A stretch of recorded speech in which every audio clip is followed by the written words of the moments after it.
What's up, everybody? How we doing? Welcome back to another episode of Deepish. This is technically episode 11, but guess what? I start the episode and I introduce it as episode 7, and then I call it episode 7 again at the end. However, again, this was pre-recorded a few months ago. I don't think we'd had Harvey yet, so yeah, I've mentioned this before, but we pre-recorded a lot of these initial episodes. And recorded them in an order to release, and then I completely changed it and changed the entire method of releasing them. So I'm sorry, but welcome back. Can't wait for you to hear this episode. Excited that you're here. Got a wild story. I say wild, just kind of crazy. And this maybe has no significance to anyone but me, but guess what? It's my podcast, so I'm going to tell the story anyways. But I got a message the other day on Instagram.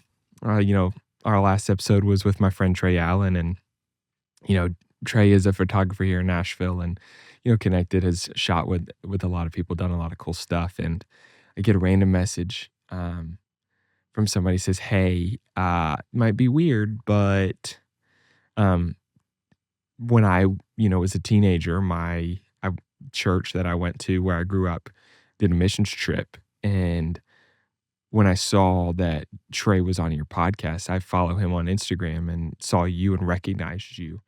And I remember coming to your church. And so if you don't know this, if you don't know me, haven't known me for a while, I used to be a youth pastor. Almost 13 or about, I started there at that church 13 years ago. So been quite some time ago. And so I click on this. So I open this message and read it. And I was like, what in the world? So I look at the person's profile and remembered meeting them, remembered them being wild enough, actually posted a picture that summer that these different churches were at. The church that I used to work at the time, they came to our Tuesday night youth group that we used to have then, and this girl was in one of the pictures, and I was like, and saw her name, was like, oh yeah, I remember you. So Chloe, if you listen to this, shout out to you. Thanks for reaching out. That was kind of cool to hear from somebody completely random that met one time, that came to my youth group 12 years ago. Yeah, just the world is a small place. And the older you get, I told my son, my oldest Roman was in the car with me. I was like, bro. And he's like, what? I was just like, oh my God. And he's like, what? And I'm like, I was telling him the story, and I was like, dude, the world is a small place. And he's like, no, it's not. I'm like, wait till you're older. The world is much smaller than you think. Speaking of my 8-year-old, here's another funny story. And I was told one time to keep these introductions shorter, and I'm sorry, Dustin. What do you want me to say? It's my podcast, and sometimes they're long. But the other night, every night, my son listens to Dude Perfect's podcast, Almost Athlete. Shout out to Dude Perfect. We talk about them a lot on this podcast, and they were discussing on a recent episode the Super Bowl halftime show and Bad Bunny performing. Looking forward to listening to him perform. And they were then discussing their favorite halftime shows. And one of the ones they mentioned was NSYNC, and Roman's, kind of half asleep, and he goes, NSYNC sang at that Super Bowl halftime show? I said, yeah, it's, 2001, 2002. And he's like, oh man, I missed it. And I genuinely laughed because he does not understand. He was so sincere that he wished he could have seen Dude Perfect or seen NSYNC sing at the halftime show. And I'm like, dude, I was younger than you are right now, or close to the same age, when NSYNC sang at the Super Bowl. And if you are older, you will find the humor in that. If you're younger, you probably won't. But I just dude, I get it, but you just weren't even a blip on the radar yet. I was a child still. So there's two crazy stories for you to start out this episode. But today, really excited to introduce today's guest, a friend of mine, Tim Clarke, came on and sat down with me. Tim has had a very successful career in the media industry. Has worked for some really cool companies, started in radio, kind of talks through that journey, talks about being adopted as a kid, and being one of four, I believe he's one of 4 siblings. I'm sorry, I don't remember specifically. 104, 105. I should know that. I'm sorry. Just was listening to it earlier. But he and all of his siblings were adopted from different countries in Asia. And just a really, really incredible story. And hearing, about his upbringing and his journey and his career and how he ended up working for, a large podcast company and has now started out as his own thing. Kind of a cool story he tells about some of what led him to that. So really looking forward to you being able to hear my conversation with my friend, Tim Clarke.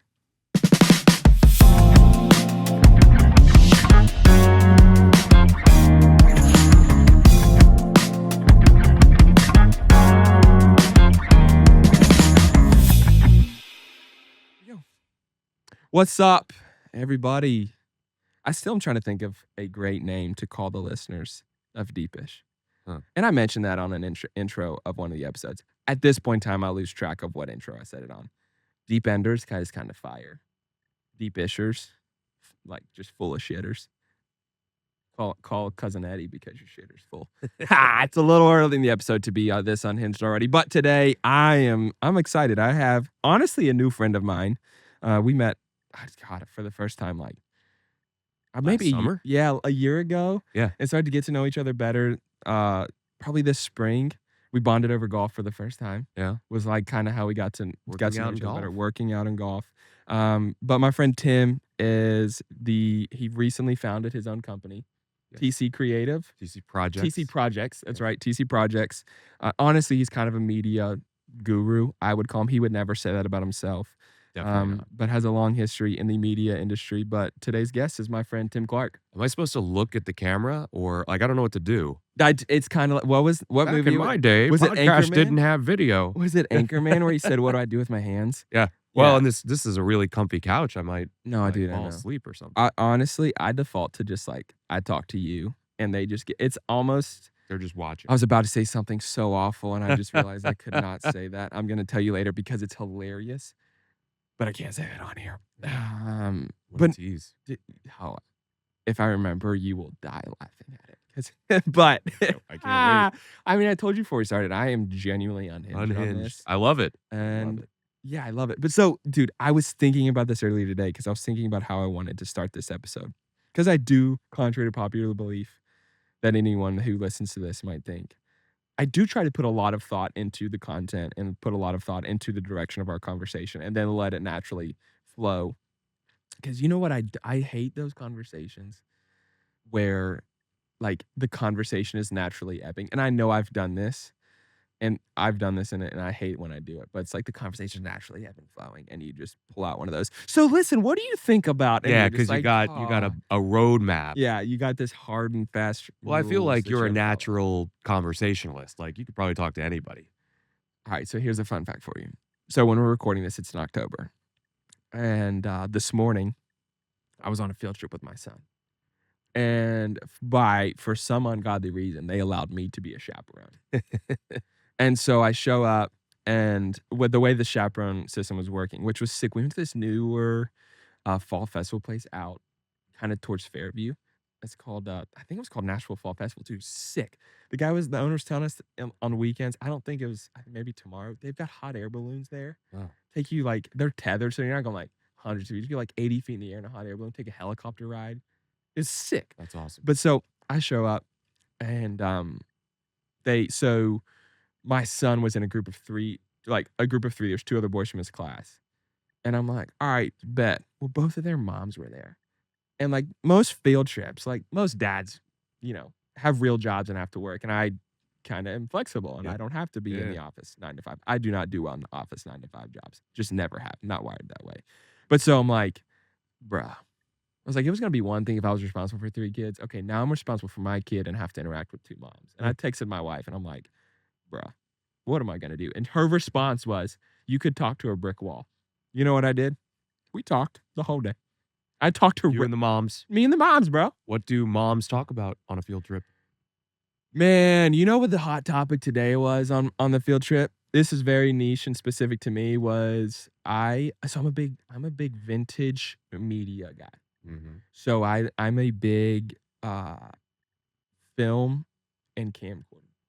So I took my camcorder today, and I'm walking around with my Ah, camcorder I love around that. my neck. It was like it was 2002, and I was that dad at a soccer game. That's great. Yeah, so I that was wanna the by the hot way, button. I wanna be that guy. Like, Dude, you could. I wanna bring You an could be analog camera with me everywhere. a dude. And then I'm like, S I don't even like bringing my wallet. Like, my wallet takes up Okay, too much so space. that is what makes sense of why phones have become so high tech, because the convenience of it. Because, Right. like, you know how awkward it was to walk around with just this massive And ass. we like, as guys well, I mean, I want I guess you simplicity. could wear a bag if you wanted. You No see, but I'm just judgment not on that guy. that. I'm But, just not like, that guy. yeah, I don't like I'm not a bags. I just satchel like guy. to show up with Yeah, what's on my person, and that's it. If I have yeah. anything more than what I can carry in my Dude, pockets, I have too much stuff. so much so that, like, 10 years ago, right around when Twin and I got married, right before it, there was this wallet out. It was called a book iPhone case. It wasn't a wallet. It was a wallet, iPhone case combined. I hated having a wallet, with me so much that I combined my wallet and phone case into one. I don't know why I did it, because I looked it was like it literally flipped open like a book, Yeah, yeah, yeah. and it looked I mean, I'm like, it was so in theory, it was sick, but so I get that, Yeah. but that is the downside of it. But that was a hot topic today. I made a lot of new friends today, because they all loved my camcorder, and funny enough, come to find out, my son's been inviting people to come on my podcast. You I got a said, booker? "Bro," He's your booker? so he is my booker, and he this is a true story, this is funny. So he comes home from school, this a few weeks ago. He's like, "Dad," and he's, like, legitimately, like, every teacher's favorite. Like, I'm talking to 3 of the teachers today. There's 4 first grade teachers. All 3 of them 2 of the 3 are younger than me, which is a weird feeling because 'cause I'm not old. The And if you think back to, like, when you were your son's age, you They thought were they were old. old, Yeah. dog. They were not. Now they're kids Yes. because 'cause we're old. In theory, I don't feel like I'm old until, like, well, like, in first grade, his first grade teacher, who is now a second grade teacher, she moved up, and she's not his teacher this year. She goes, "Yeah, so we were," and this was last year, he's going his like, right before first grade started, we had this parent orientation deal, and his teacher goes, "So, I graduated high school in 2020." I looked at my wife, I said, "There is literally no fucking way she graduated high." Like, I was genuinely, like, swearing up and down. I'm like, "This is impossible. Like, Yeah. how is someone," she was born after 9/11. Oh, I was just talking about this with one of my friends, like, all these people that like, kids that are, growing up now Yes. that weren't here for it, like, they have to It's learn about it in school. dude, it's the weirdest thing to me. I grew up in New York, I was Yeah. in New York. So you, like, saw the effects of it, Yeah. like, Yeah, lived it. closely. Yeah. Yeah. I remember Dude, not being able to go to sleep that night because I had no comprehension of what was happening. dude, I felt like that when the Nashville bomb happened in 2020. Oh my god, I I remember also that. had COVID at the time too. I had, just had surgery on my knee. Oh, I shattered dude. my kneecap skiing, like, 2 days, 3 days before that and had surgery, and I was on painkillers when the Nashville bombing happened, No and I hate way. painkillers, like, my body just Yeah. rejects them, like, doesn't do anything Yep. good for me at all, but I was so out of it, and I was watching TV, like, I thought I was in the I thought I was watching a movie that I was in, and I was, like, in the bombing. It was the Oh, weirdest bro. trip ever, God, I and then that's remember the cell phone service was yes, down, so that's you what got couldn't me, dude. yeah, We had just gotten back that a was few weird. days before that. We went to West Virginia for Christmas with my family, and we at the time, we were going before Christmas Day. We get back the day I don't remember if it was the day before it must have been the day before Christmas Eve or Christmas Eve, one of the 2. I remember waking up and having, like, the worst back pain I've ever had in my life, which isn't rare that I wake up with back pain. Right. I've golf, I caddied, like, Yeah, this yeah. it wasn't rare, but this was a weird back pain, and then I started getting chills, and my wife looks at me, she goes, Tori's like, "Babe, you gotta go get tested." So it's like the day before Christmas Eve, I test positive for COVID. I'm like, "Are you Oh, like, you had, like, the COVID with the back pain. yes, dude." I That start Googling it, and there was, like, one other known person. It was Ellen DeGeneres. I'm like, "Me and Ellen, we're twins." I was fortunate, I had, like, the allergy feeling like Dude, COVID. it sucked. So, Yeah. like, I have COVID. I'm literally like, it's Christmas morning. I'm sitting so, like, we were doing our best. Like, Roman at the time was 3. I think he had just turned 3, so he wants to be with me all the time. I'm trying to quarantine. I'm sleeping in a separate room from Tori because we're doing our best to like we're in an 1,800 square foot house. I can't be away from them all the Right, time. right, right. Doing our best with all of that. So like I want to watch them open Christmas presents. So I'm literally sitting in my recliner at my house with a face mask on to try to prevent them getting it, which is an insane thing to I do. know. But like I was that guy. I'm like, I'm trying. And like I respected all of the things they were Yeah. asking us to do at the time and whatnot. But so all that goes on, and then a buddy of mine on Christmas morning sends a text and he's like, did you all see the explosion in Nashville? I think was his text. And I'm like, I thought like there was a grease fire at a Yeah. dude, no Uh-huh. clue what's going on. And then like I'm watching so I was watching like maybe It's a Wonderful Life or something, or maybe I was watching a basketball game at like the NBA Christmas Day games, and out of nowhere I just lose service at like 12 o'clock. Yeah. And dude, I was wigged out. The combination of watching the news and watching the coverage of all that, Yeah, and and it made it also worse, losing service was just like dude. When very, I can't watch the news. very I go concerning. down a dark hole when I watch the news. Like it's just mentally bad for me. Like I get overly anxious. I get a weird place. So Oh, I I just love the can't do it. news. I'm so geriatric that I love watching the evening news, and then Jeopardy comes on. Oh, I see, love yeah, like Jeopardy. I love Wheel of Jeopardy. Fortune. Roman loves Jeopardy, bro. I don't randomly. I don't know why. Loves Jeopardy. It's the best. Yeah. How do we get here? I remember how yeah. we got here. We're now on like 3 episodes later. And we haven't talked about anything overly productive, and that's why this is called Deepish. So 3 or 4 weeks ago, Roman comes home, and he's like, "Hey, Dad," because we were talking about him being my booker. So he's like, "Hey, Dad, I want you to make some sourdough." Because like I'll give his last year I did I'll give his teacher sourdough, um, all the time. This year, same thing. Like he'll just take. He's like, "I want to take my teacher sourdough. Sick. I'll make her a little sourdough. She'll take it in." So he's like, "Hey, I want to take a loaf of sourdough to my art teacher." And like last year in art, like he won like the art student of the year award. He's won like the best student of the year award 2 years in a row in his class. Like it's this whole thing. And every teacher adores him. Like he has all of his mother's good qualities and my smartass. So like all of that outweighs the smartass. And at school, he's not that at all. He's like an angel. And so he's like, "Dad, I want to take a loaf. My art teacher wants to loaf sourdough." I'm like, "All right, bet." He goes, "I told her it was $15 or something." I'm like, "Bro, what?" Which isn't wrong. Like that's what I charge. He sold her the sourdough? Dude, he was going to. She Not even literally just like it's a gift. Yeah, no. He's moving sourdough for Yes, you. bro. So he's like, I told my art teacher that I was gonna bring her sourdough, and she asked me how much it was, and I was like, I don't know, I think like $10 or $15, but she has no concept of that. Right. He's like knows money, but he does not have concept of like. I looked at him, I was like, "Doug, you're not charging your art He teacher for sold her sourdough." That's great. Yeah. I love that. So like, An entrepreneur. Yeah, dude. I'm like, he's in second grade, just out here slinging sourdough and finding, and like his teacher this year and his teacher last year were literally like, "Roman said we could come on your podcast," and I'm like, "All right, bet." So like, honestly, I'm gonna do it because You it gotta kind do of it. sounds fire. I love that. I'm like, dude, he's just like going around town, everyone. Like he walks into school and he goes, "Hey," his teacher's name is Miss McGlory. And he's like, "Hey, Miss McGlory, my dad has a podcast." I'm like, dude, it hasn't even like officially Brand launched ambassador. yet. Yeah, I'm like, hey, you know what though? You got If the that's how people start listening, best influencer campaign ever. He's just Oh, going see, one by one. you know what he's really into right now is filming TikToks for me to post on my TikTok for him. Okay, hold on. I right before you got here, like seconds before you got here, we filmed this one. I have to show you. Dude, it is genuinely incredible. So the Jonas Brothers have a new song called Backwards. Mhm. It's this huge TikTok trend. So he just filmed this. Oh shoot. Just because you touched it.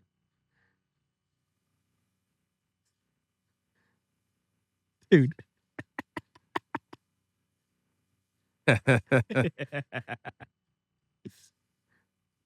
It's unhinged. Oh man. And he sells out to it, bro.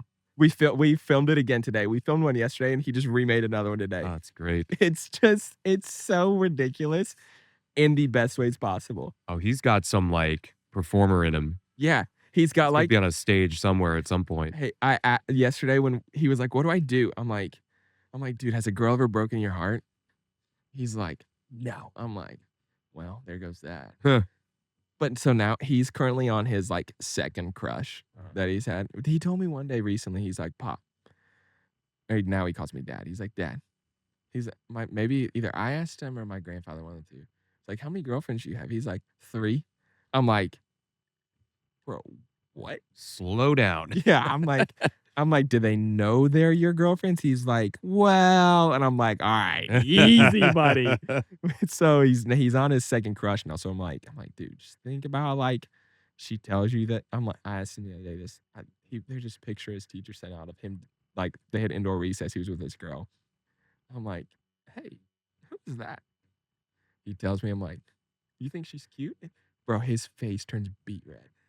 And I'm like, "My guy." I'm like, "Dude, when I was in second grade, I was probably on, like, my ninth crush, Mm. at least." I think I had 3 total in all of elementary school. Yeah, see, I just wasn't wired that way. Yeah. I was wired the exact opposite, where I'm like, I was trying to get in there and get out of there as quickly and as easily as I could. yeah, see, like, dude, I remember. I wasn't trying to hang. Yeah, I mean, in in elementary school, like, dude, I didn't have, like, a legitimate, like, asked a girl to be my girlfriend until I was a senior in high school. Which is wild to think about because, like, you know what I would do? This is awful, and some ex-girlfriend of mine or some girl I talked to in high school is going to hear this and absolutely roast me for it or whatever. I probably deserve all of it. But, dude, I would pull the talking stage for, like, 4 months. That's a long talking stage. Dead ass it was. That is, a lot of talking. A lot of talking with no talking, if you know what I'm saying. Yeah. No. Um and then I really would just wanna be talk. like, yeah, and then I was awful, dude. So, like, I grew up in church. I grew up, in youth group, and I'd just be like, I'd pull the God card, just be like, "God, I don't want to talk anymore." I was awful, bro. Can't believe I just told that on here because I'm going to get roasted for that. Well, But you it's came true. around. Yeah, and You're then you're reformed. praise God. Yeah, and Tori and I have been married for 10, almost 11 years. So we're Congrats. dude, that's why A decade. Yeah, and you just got engaged. I just got engaged last week, Dude. and we've been together for almost 6 years. I was gonna say, I thought you all had been together for Yeah. a while. Yeah. It's not that long. Slow down. Everyone wants to tell me, Well, "Oh, no, it's well, 6 years." but When see, you like, I don't think that's a bad thing, though. It's like, because here's my thing, like, I don't think it's bad because, like, you all are both in your 30s, right? Yep. Yeah, so, like, I don't. Well, let me ask you what you think about this. Okay, So, talk to it was a long time. It's been a long time, and we're at the point now where where we've been at the point for a while that we knew we were Yep. going to spend the rest of our lives sure. together.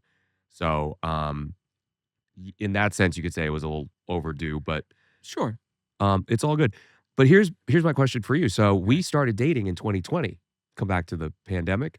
Okay. Right before we knew the world was gonna shut down. Like, Yep. we didn't even know that was a thing. Oh, yeah. And I lived in Atlanta at the time. I was driving to Nashville to visit her after Yeah. we had started dating, and I guess it was in March. Were you talking or, like, actually she was your girlfriend? We were there was a lot of talking. Yeah. I don't know when the terminology came into play. I but- don't know either, bro. And again, because this was weird. This was like a weird time warp.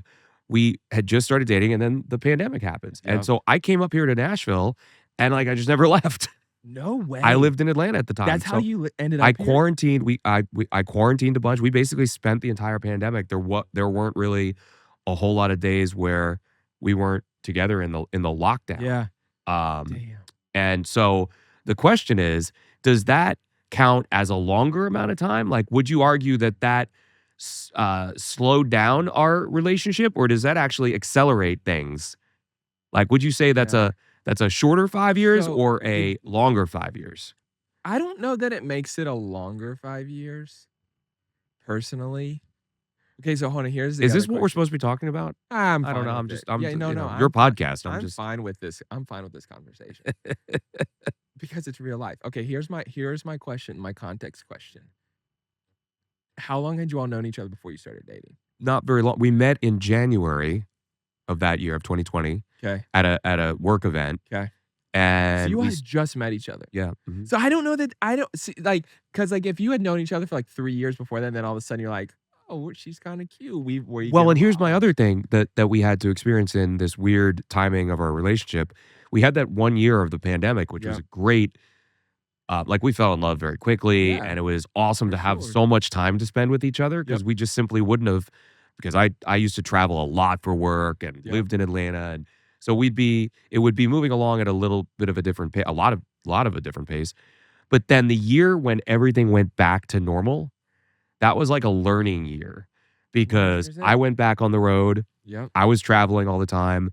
Her work was picking up big time, so Yeah. she got busy. So now we had to almost like relearn how 100. to do this See, and that's why relationship I in would real say that. life because the Yes. pandemic wasn't like The that pandemic was was not not real real life, life. bro.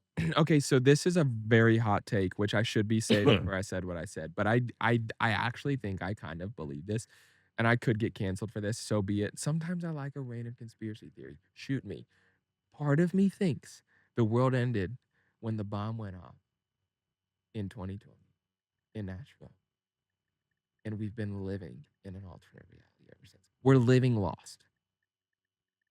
Or you could say maybe with the pandemic, I don't know, because the what life changed after December 19th. Oh yeah. Life before December 19 was, dude, You're hurting my head. I think I'm like the feeling thought of that onset of like a December of migraine. 2019 was 6 years ago Yeah. is Wow. wild. So, but to your point of your question, I think, I think that because you didn't know each other before you started dating, and then you then go back to like real life, quote unquote, where you're like normal tasks of like it was like mid 2021, I feel like was when it kind of Yep. started Yep. to like, and it was really 2022 before like life was like legit normal again. Yeah.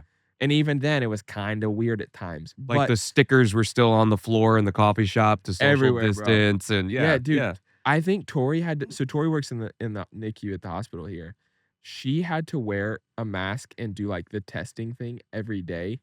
God, dude, I think it was until like almost the end of 2023, maybe. Wow. Yeah, like a long time. She had to wear a mask the whole time she was at work. So like that carried on for a while, Yeah, no. and I understand it. Like my perspective on a lot of that was different because I had a spouse in the medical field who was dealing with different, like Yeah. I but that's I don't want to get into political. This is not a political show. Just never It's so gonna. refreshing. Just not gonna do that. I look at a lot of this stuff out there in the Yeah. media world and I'm like, you can do relatable, compelling content that's not politics. Yes, 100%. Yeah. And like, dude, And that's no knock against people who want to talk politics. yeah, for sure. I It's just just like a break. I like to talk about other yeah, things. my issue with it, with that sphere, I say we're not politics, and I've never planned to say this publicly. I'm gonna say it. It's everything is so divisive. Oh yeah, yeah. Like, and I don't like. So like that's for me is like I want to be friends with everybody, and like I want to get along with everybody to the best that I can. So I'm like that's why this isn't political Yeah. because like at the end of the day, what you think, what I think doesn't really matter Right. about any of it. And Right. like I don't know any of it, so I don't know what I think. So like I just want to find a way to get along Yeah. with people. And like And if the way to get along is not talking about those yeah. topics, then that's a great What's way like to get along. that's what kills me about getting on Twitter now or X, whatever you want to call it. I still call it Twitter. Shoot me. Yeah. But I say that way too much. I don't know why I just said that again. That's like the fourth time I think I've said that. But anyways, I will not shoot you. praise God. But so I though I want to get on Twitter and I want to see sports stuff. Right. And like I've like cleansed my algorithm a bunch to like get it back to sports. Yeah. Cause I'm like, I'll see a bunch of relatable like sports stuff, but teams I follow, whatever. And I'm just like, I don't need all of this. Like, and then out of nowhere, it's like 4 straight days. It's just like every like twisted thing going on in the world is my feed. And I'm like, all right, I Yeah. gotta get off this. And then you get on Instagram sometimes and it's the same thing. And TikTok, I'm like, bro. No, I know. What just- happened is just I want to see pictures of people's kids and dogs right. and like whatever you're eating for dinner. Yeah, I don't want to hear your conspiracy theory about like all of these things going on. I'm Like like, I remember a point in life where I was so annoyed that every time I'd get on Instagram, all I'd see is people, phones eat first. yeah, And I would want that give back. anything to I show me want that what you're back. eating. I want it back. Like I just Uh, point blank, I want the old out Yeah. Instagram back.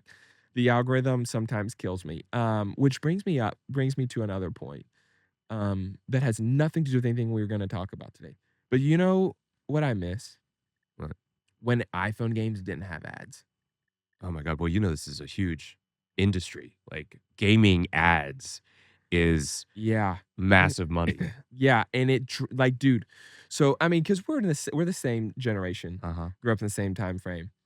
I remember getting my first iPhone going into my senior year of high school, which was like summer of 2011. And that was when Temple Run came out. and Temple Run was like mecca of iPhone games. It was like post Doodle Jump. You had Paper Toss was in there, and like Doodle Jump, Paper Paper Toss. Toss. Paper Toss was a phenomenal game. What was the one with the Angry Birds? Angry Birds. See, none of those games had ads, bro. Yeah, no. You would just No. like I think my high score. Did on they Temple cost Run- money? No, dude. All those were free. Yeah. I don't know how, dude. So my girlfriend in high school. This is so random. Don't know why I'm saying this, but I'm gonna say it anyways. We back in the day. That was like right when Snapchat first came out too. Yeah. Snapchat was big then. Which is, by the way, and this is going to sound so old of me, but do you know that people still use Still Snapchat? use it, dude. Like I have friends our age who still use it, which Yeah. I don't know why or how. Like one of my best In my friends- head, my brain immediately goes to, what are you trying to hide? It's a great question. I mean, I'm sure that's not, Hey, I'm not trying to, no judgment. But No it's a judgment. great question. What Why do you still can't have just, on there why that you can't you can't get just rid of? text? Someone has to say it, and I'm glad you did. That's But- my hot take. Hot What- take. Hey, and we live for hot takes on this show. But I remember there was an app out called Voxer. And Voxer was like, Is that the walkie-talkie? Yes, dude. Yeah. you can text on it, and it also had like voice memos, like Yeah. which now become voice memos and text. And I'm like, we used it all of the time because you could. But you know send what it was like? It was like the old Nextel. Yes, dude. It made you remember feel like you had the Yep. Nextel. Can you hear me now? Yeah. Good.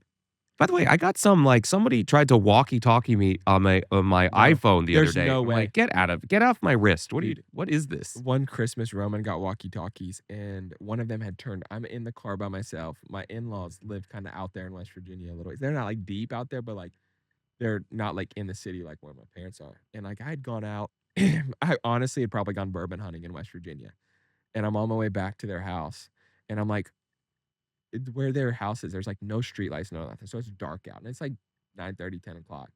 And out of nowhere, one of the walkie-talkies had turned on, and I heard someone talking. And I literally thought I was going to die. It scared the shit out of me. That's no, so thank you. random. No, dude, I just can't. Like last night, the same thing happened. Like it's like when you're driving and you think you see blue lights in your rearview mirror, and you're like, there's no cops around me. Yeah. And you like have a panic attack. You're like, is my seatbelt buckled? What am I doing wrong? Was my phone's not near me? Like it's just like Yeah. you go through the checklist. Like, do I actually have my wallet? Okay, I'm good. But that's a random. That happened to me the other day. I'm like, what? There's no police officers anywhere near me. Why am I freaking out thinking I'm getting pulled over? Guilty conscience. So you mentioned apparently, yeah, probably it's the quick like throw the phone in the Yeah, yeah. floorboard. I didn't have it with me.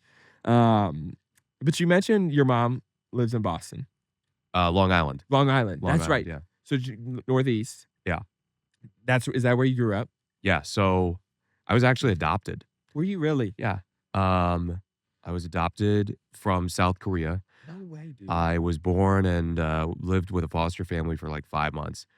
And Okay. I'm trying to think of all the ways I can be interesting because I'm not very interesting. Dude, so no, I'm just trying to zoom in on. No, I do. I'm trying to think you're just zoom in on some of the things. That's Oh, crazy. kinda Though. cool. I did not know you were adopted. Yeah. Well, people all the time go, the Tim Clarke is because I was in the radio industry for so long. So people makes think sense. that's like a radio name, like Yeah. because I used to be on the air. That's how I started my career. Wow. And people used to think it was just a made up name, but it's not. It's actually my given name by my parents, my adopted way. parents. Yeah. So I was in a foster family for 5 months. Came over to America 5 months old and was adopted. My two parents were Irish Catholic. grew up in No way, Brooklyn. dude. Was raised on Long Island in a really nice town, and we were very fortunate. We weren't like super affluent or anything. We had everything we need. Yep. It was a really I was well provided for. That I was went in the to- 90s. Is that when you grew up in the was, 90s? yeah. hmm The I was 90s. born in '88. Yeah. 90s, So- 90s New York is like something I dream about. It was like the best. That era of New York was really, I think, one of the best times Yeah, in New York. To me, it's not current New York. Like I don't like I still would love to go to New York at Christmas, but like New York's 90s great. New York- I was just in New York a couple weeks ago because I do this run that benefits 9/11 for the Tunnel to Towers Yep. Foundation. It's a really Yeah. cool 5K, and I go up with a good friend of mine, and we just kind of have a guys' weekend, and That's so sick. like no agenda. We just do that, and then we do Yep. the race. And I will tell you, I see the news all the time, and how they're depicting New York, and there are some. Look, there are definitely some problems. Yeah. There's Sure. definitely a level of concern in different ways, but it's a great city. I Yeah. mean, it always will be such a great place, It's and it's like the mecca, I feel like, of the American dream, it's so special. you know? And It's it's a insane tough city. mecca. I mean, I think it really builds character. I didn't grow up in the city. I grew up in the suburbs, but Yeah. having to exist in that city, you know, it's not for the weak. It's not for the faint of heart, and No, I can I only think it imagine builds that. character in ways that young generations are needing. You know, 100%. Yeah, I you can need imagine that. to it's hard. It's not easy to live, and just think about the commute. You know, you're dealing with subways, and you're at the Yep. mercy of trains. And Did you ride the subway to school? no, I grew up on Long So you're Island in the outside so of you're so in I the took a suburbs. bus, So you and took the bus, okay. yeah. It's like, I'm trying to remember But if you who it grow up in was. Manhattan as a kid, You that's how you commute to school? yeah. It's like you get on like, as a kid, you get on the You learn it subway. earlier. You certainly learn it Yeah. earlier than most do. It's Um, so interesting. or city buses Yeah. like, look, there's a lot of walking and, Yeah. so what happens when it's pouring rain? You know, Yep. you gotta deal with these I things. do kind of like that aspect of New York, though, of you walk everywhere. Mhm. Like, you I did there's so 30,000 steps in one day, that weekend a couple weeks ago. well, I come back here and I do like 7,000 yeah, steps and with the 5,000 I was gonna say workout. 5,000 of those are running on the Yeah, treadmill yeah, in the yeah. race. But that like, Nashville is not a walking city No, in any no, regards. Like, I don't like, dude, even if you're downtown, it's not a walking city. no.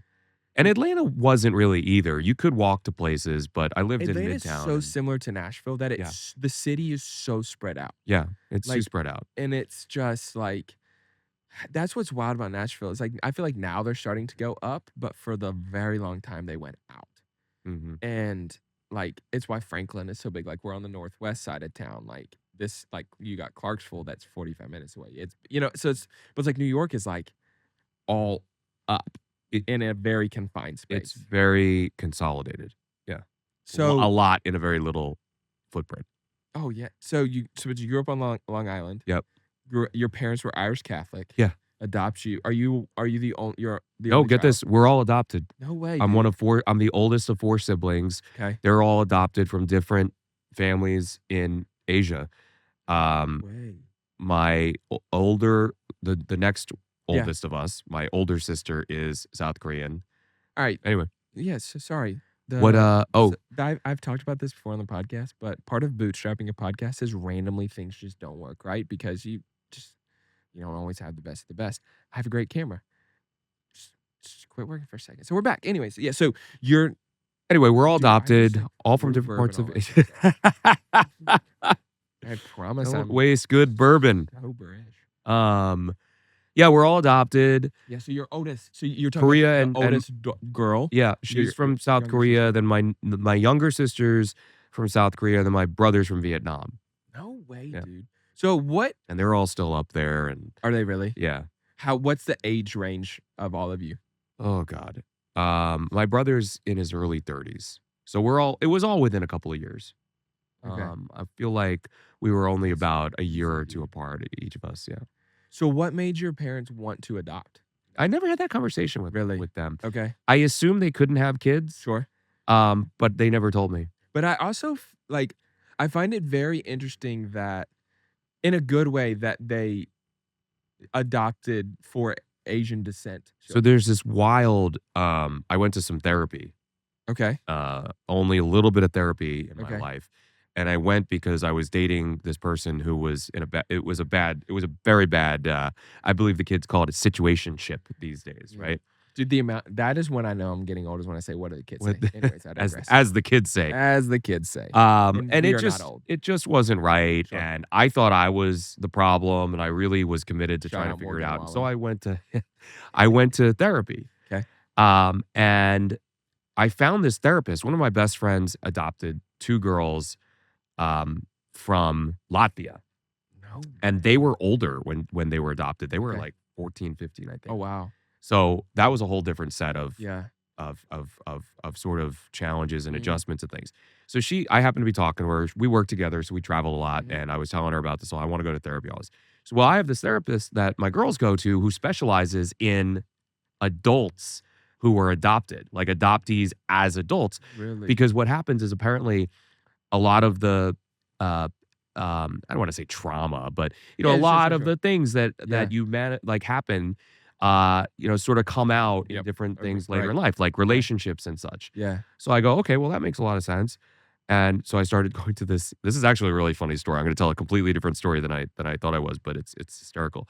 So I start going to this woman Yeah. and it's great. And um the first thing I was going to tell you was she basically says that when white people, Mhm. like my parents, choose to adopt an Asian baby, they expect that they're going to get like a doctor or a lawyer or, Really? and I'm not, and Yep. I got into the radio business. Yeah. Are any of So your siblings doctors or lawyers? my brother is in the medical field. He's a Okay. research analyst. So So, so 1 for and by 4. the way, the favorite Yeah. by Oh, far. 100%. So he totally proved this thing. The theory is correct. Yeah. Yeah. And my Sorry, two Mom and Dad. sisters have done great. They have great jobs in corporate America. You've also done great for yourself. I've done You're all just right. not a doctor. I've done decent. I'm just not a doctor. Or a lawyer. Yes. Although sometimes I think, when I pay my lawyer, I'm like, I should have been a lawyer.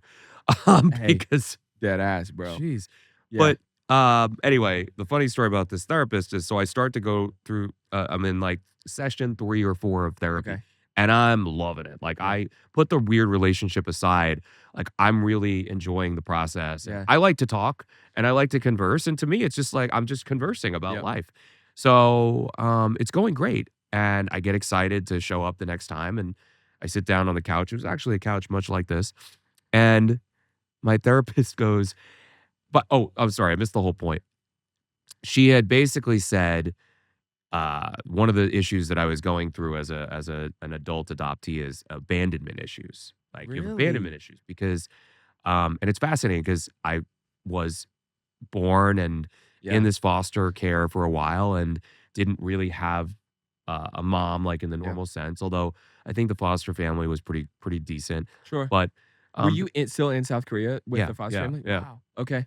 So the therapist kind of used this example of, hey, as a baby, you cry and you cry for your mom. And then what normally happens is your mom comes and she Yeah. takes care of you and you stop crying as a baby. She says there was no one to come and calm you down all the time. Yeah.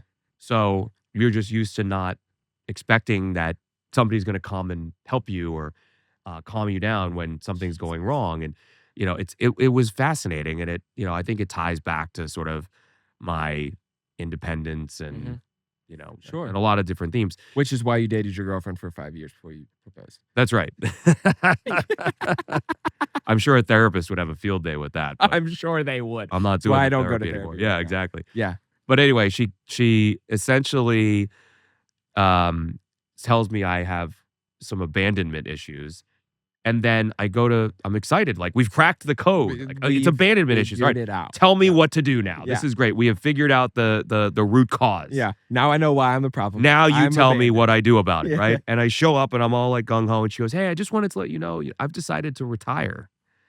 I said, "What?" What? She goes, "I'm retiring from like everyday practice, and I'm gonna travel the world, and I've bought an RV." and What? stuff."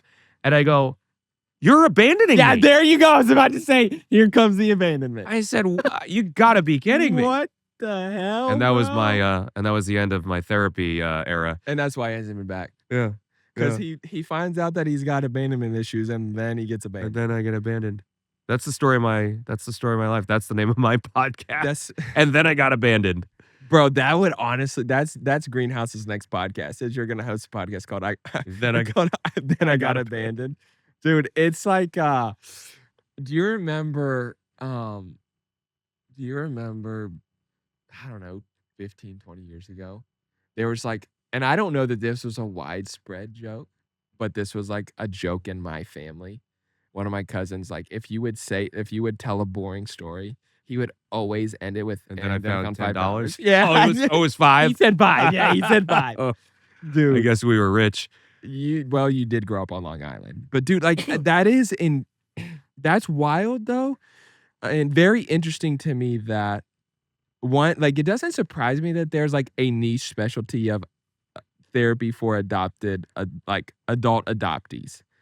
Like that's so unique though.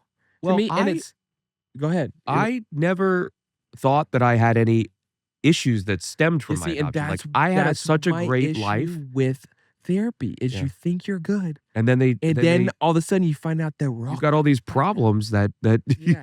you didn't even realize you had. It's I know, and therapy is great, and, like, I'd say that I'm, like, facetiously, that's the problem with it, Yeah, but look, anyway, so let's say there's like, different vehicles for everyone, for right? sure. Like, and But that's a so very you think useful. that you have like, in all by and large, like, you think you have this great childhood, that you were adopted, by a phenomenal family, and then you grow up, become an adult, you go to therapy, and you started going because you were in an unhealthy relationship, and you get there and they're like, "Yeah, so actually Yeah, I got all you these other had." problems. Yeah, Yeah.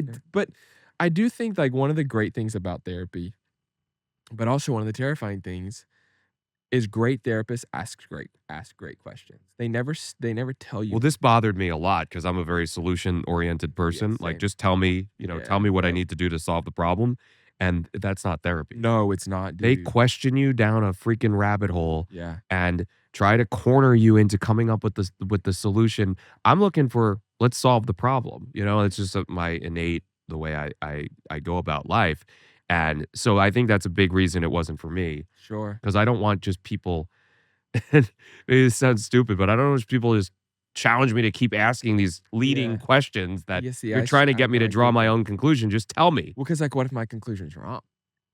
Right. Well, they're not gonna tell you that. They're They're not not gonna saying tell that. you that you No, they're just gonna like, at one point in time in my life, I went to see a Christian counselor at the time, and then after that, I had a life coach, which God bless Jackie Brewster's heart. I don't know how the hell she put up with me. She's incredible, but she was an Enneagram life coach. Have you ever said the Enneagram at all? Like, it was really big in the circle of I life I was did, in at the and time. every time I talk about this with somebody, I've taken multiple tests, and I Yeah. know what I am, and I can never remember what I am. So so I am an Enneagram 3.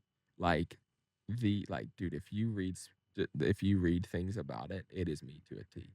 I saw something the other day, she posted something, it was like, Enneagram 3s, when they're an unhealthy thing, they become what things get them applause because that's how they feel like they're validated or something, and I'm like, Huh. damn it." But that's like Nailed it. I would be in these sessions with her, and like at that time in my life, I was still on staff at a church. I was in a very personally, like mentally, emotionally, physically, spiritually dark place in every form and fashion. And I remember like I had this session leading up to going, or I had like sessions leading up to going on staff at that place with her, and she was like, this ain't the fit for you. Like you like, and some things were going on already, and she was like, you need out. Like you need to walk away. You're good. And like at the time, I still thought I wanted to be in ministry long term, and that's changed in life. But then like I remember having it's like I started like October of 2023. It was November of 2023. It was like the Tuesday before Thanksgiving. I had this session with her. And she looked at me and she's like, "You're not good." Dude, I'd been on staff for a month and a half.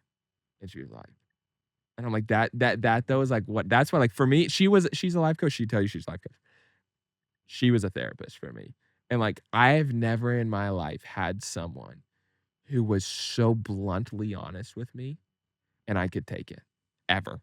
Yeah, see, that's what I would want out of Yeah. that Oh, process. dude, she like the amount of times that she would look at me at the end of a session and she would go, "I'm sorry, I was kind of harsh today." And I would be like, "That's what I needed." Like all Oh, of the see, I have time. a different process. I get really pissed off at first. Oh yeah, yeah, for Like, sure. I get really Yeah. pissed off, and then I hate the person that's given me that tough medicine, and Yeah. then, like, 24 hours later, I've had a chance to digest it, and I go, "Maybe they're right," and then I come around, and then I'm like, Yeah. "Okay, you know what? You're right." I think the But I reason that hate you for a yeah, solid well, 12 and I hours. think Like, how dare you oh, tell when me she that? would say some things to me, I'd be like, "Jesus, what the hell are we doing here?" Yeah, Like, I yeah. didn't realize it was shit on Jake Day. But I think the reason though that I could take what she would say was the trust equity piece that I had with her. Yeah, yeah. Was that like because like by the time we got to that stage of it, I mean, dude, so like I remember vividly the week I the week I quit my job at that church. I've never talked about this publicly. Apparently, this is just the episode. I'm saying a bunch of things I've never said publicly and probably shouldn't say, but we're gonna say it anyways. So I had a session with her on a Wednesday. Some stuff happened that Wednesday. I texted her Wednesday afternoon. I said, "Hey, can I call you?" And she was always like, "If you need me and we're not scheduled, you have my cell number. Text me. I will get on a phone call with you." Get on a phone call with her. And dude, we talked for an hour. Thursday, some things happened. And, like, we'd already had, like, an hour and a half session that morning, have another hour session that afternoon. Thursday, things happen, and I'm like, "Hey, I need to fill you in on what's going on. Can I call you?" And we end up on a call for another, like, hour and a half that afternoon. So, like, in 2 days so, like, all that to say is, like, I would say my wife said, like, Jackie Brewster, like, low-key saved my life. Like, she was a godsend. And, like, and I think that's the beauty of therapy and, like Yeah. because, like, it's again, it's like they know how to ask you the right questions, Yeah. and especially great ones. Well, I They think never leave you in a dark place. there's also just something too when you got stuff going on. There's I think a substantial portion of what makes therapy so valuable Yeah. is the ability to just articulate it for you to say, Yeah. here's how I'm feeling. Here's whatever the emotions are that are coursing through your body to just Yeah. let that out to somebody who is listening to you. Yeah, and, like, not I think that what therapists can do so well and I don't know if you had this experience when you were going through that and you're unpacking a lot of this, like, being adopted as a 5 months old, you were adopted, right? Mhm. And so you're unpacking all that, then you grow up, born in South Korea, you're growing up in the States. But I think a lot of the reason I think is men, but I think in life in general, the reason a lot of us will struggle with honesty is with even people we inherently trust, and I inherently trust about no one. Right. But Same. the reason that I think we struggle to be honest, because we fear judgment on the other side Yeah. of honesty. Yeah. Whereas in therapy, it's the opposite. It's like I am paying this person to not judge me.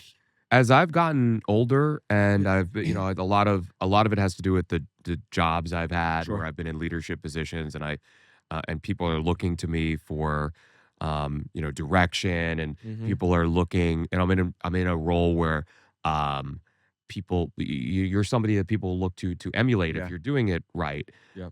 And so one of the things that I've kind of reconciled about talking about emotions and Sure. telling stories about myself and sharing and being vulnerable is it can help people. Yeah. And we all have a responsibility, not just if you're in a leadership role, Yeah. but I have gotten way more comfortable airing everything I got Yeah. because I believe that it can probably just me telling a story about something I consider mundane Yeah. um, about something emotional or something I've been through that I don't prefer to talk about because I just don't like to talk about myself. But Sure. that could help somebody somewhere. But I think that's goes back to what we talked about before we started recording today, but, like, authenticity. And I Yeah, think that is what I'm hearing you say is, like, you at the end of the day are fighting to be authentic, even when it's uncomfortable. I want to be. I like to be an open book. Like Mhm. you ask me anything, I'll pretty much tell you anything. There's nothing about me that I do, or I should say, this is my aspiration because Yeah, we're no yeah. one's perfect, No, but for sure. But I that's what am you're aiming to be, and I right. think that's a My beautiful place to aspiration be. would be to sit here and say, when I'm at home behind the closed doors of my Yeah, house and no one else is around, I'm the same exact person as when I'm sitting here on the couch with yeah, you, or if I'm doing anything for else. sure. And again, I think in life we're continuously working to achieve those type of Yeah. goals. So I'm not perfect, but that's what I want to be. How have you learned how to? Because like, for you and I know you know what you do for work, sort of. You're like one of my friends that I have that's like, I know what you do, but also, like, what you do is a mystery. By the way, most of my friends say that same thing. Yeah, it's like and I think it's honestly kinda badass. But how have you been able to navigate that, like, the being authentic and being the same behind closed doors that you are not, like, in public, while also knowing your audience? Yeah. Because I think that's for there it's gray. A lot of people, like, either they're the same all the time and they don't know how to button it up and be professional, and Right. that's something I've had to learn because, like, I'm very unhinged as a personality, but I also can go sit down with the most successful people and know how to hold a Yeah. conversation It's and it's tough win because a them lot of over. people will tell you, that the whole chameleon strategy works really well Yeah, because and I can be a chameleon, I can relate to a lot of different types of people. yeah, Um, I can sit down and um, you know, have a conversation with people of all different demographics and sure. psychographics. Yeah. It's just I think it's one of the things that I've been blessed as a I human to be put on this earth with, I that will that say, though, ability. 'cause I'm the same way in that, and I feel like that gets a bad rap. I feel like the Right. ability to be a chameleon, people automatically assume when you can relate to people of different walks of life and you can fit in every room, all of a sudden you're fake. No, well, And I yes. think it's Yeah, the there are I honestly think it's the opposite. well, there are a lot of people that are doing it that way. There are a There lot of people are, that are and not authentic, and it's not coming from a place of, who they are. yeah, It's just those people who know a little bit about a lot or what yeah, however you wanna say it. I think one thing that's helped me is gaining perspective. I have lived in, I think the count is 9 different cities. no way. New York, Jacksonville, Florida, which by the way, that was a staunch different from New Duval. York. Duval, uh, St. Pete, Florida, Atlanta, Nashville, Philadelphia, Boston, and I've traveled a lot. Like, Yeah, I've traveled a lot of this country and, a good bit of the world, and I that's important to me because I think there's so much you learn from those experiences. sure. Every place I've lived has been pretty different than the last place, right? Yeah, And so I think that helps actually contribute to your ability to yeah, be an authentic chameleon, yeah, for sure. right? Like when I'm talking to somebody about something, I have a contractor over at my house Yeah, and he's from New Jersey. We sat for 45 minutes in my kitchen. We were talking about, yeah, the Lehigh Valley and he lived in Pennsylvania for a little bit and all this other yeah. stuff. And that's not just because I happen to know of the Lehigh Valley. It's I because you lived in have Pennsylvania. personal well, you know Yeah. how Like I tie back to actual personal do experience. you remember how like, one of the first conversations we really connected over, do you remember what it was? I'll tell you. We were talking about golf. This is one of my favorite things about Nashville and one of my favorite things about you. We were talking about golf, and we were talking about, like, you're a member at a club here, and I was talking about, some places I've worked, and, um, and I made a comment like, "Yeah, like, I'm fortunate to have some connections at different places that I get to go play golf at Yeah. that are hard to get on or you're members only," and I'm very, very fortunate, very blessed. And we have one place in common that is very, very hard to get on in Right. town. Right. And you looked at me, you're like, "Yeah." You said, "I used to have some connections there, but they've all given up playing golf." And you said this name of a friend of yours that is a member there that you used to play with, and you're like, they had kids, they've given up golf and that right now. And you're like, "I don't know if you know who that is." And I'm like, and I have, like, random knowledge of, like, random deep things in the Right. Right. industries, that I know.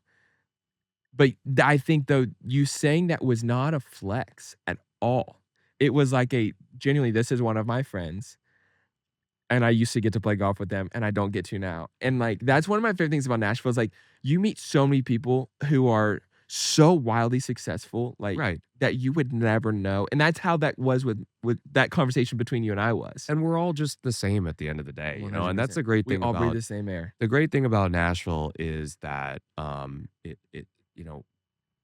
it's a very normal city, no matter what sphere of the industry or business For sure. or the world you're on. It's such a leveling city. Yeah, Like it is. everybody feels like we're all just this. We go home and we Yeah. put our pants on one leg at a Well, time. and you are very connected in the music industry, in the nature of what you do. But you don't I have never known you to tout it at all. Um, Yeah, I mean, I try not to tout anything. I'm proud. Like I think there's a balance, right? I'm Yep. proud of the work I've done And I and the think you work I get should to be, dude. do And I think you should be. and there are those accomplishments in my career that I love telling stories about. Yeah. But it's not because I'm ever trying to one up Yeah. somebody or brag, although it can come across, it can be braggy in nature, Sure. but it's just more because I love the career that I've been blessed with. I love the life I've been given. I love the opportunities and the experiences that I've gotten to have Yeah. as a result of that career. Like it's just out of excitement. And Yeah. so maybe I can be braggy sometimes by like as a byproduct, Sure. but it's more just like honestly, it's because I wake up and I get to do a job that is just a really fun, incredible job that a lot of people don't. But, A lot like, of people there. I think We for always used me to say in our company, we're not out there digging ditches. Yeah. and there are plenty of people that do that type of work. Well, and I think excuse me. I think for me, I would rather you talk about what you do in a manner that can come across braggy because you love what you do, than you never talk about what you do because you're miserable and you wear it on your face. Right. Which is such a fine line. Um, but I mean, I remember I wish I could remember what picture it was.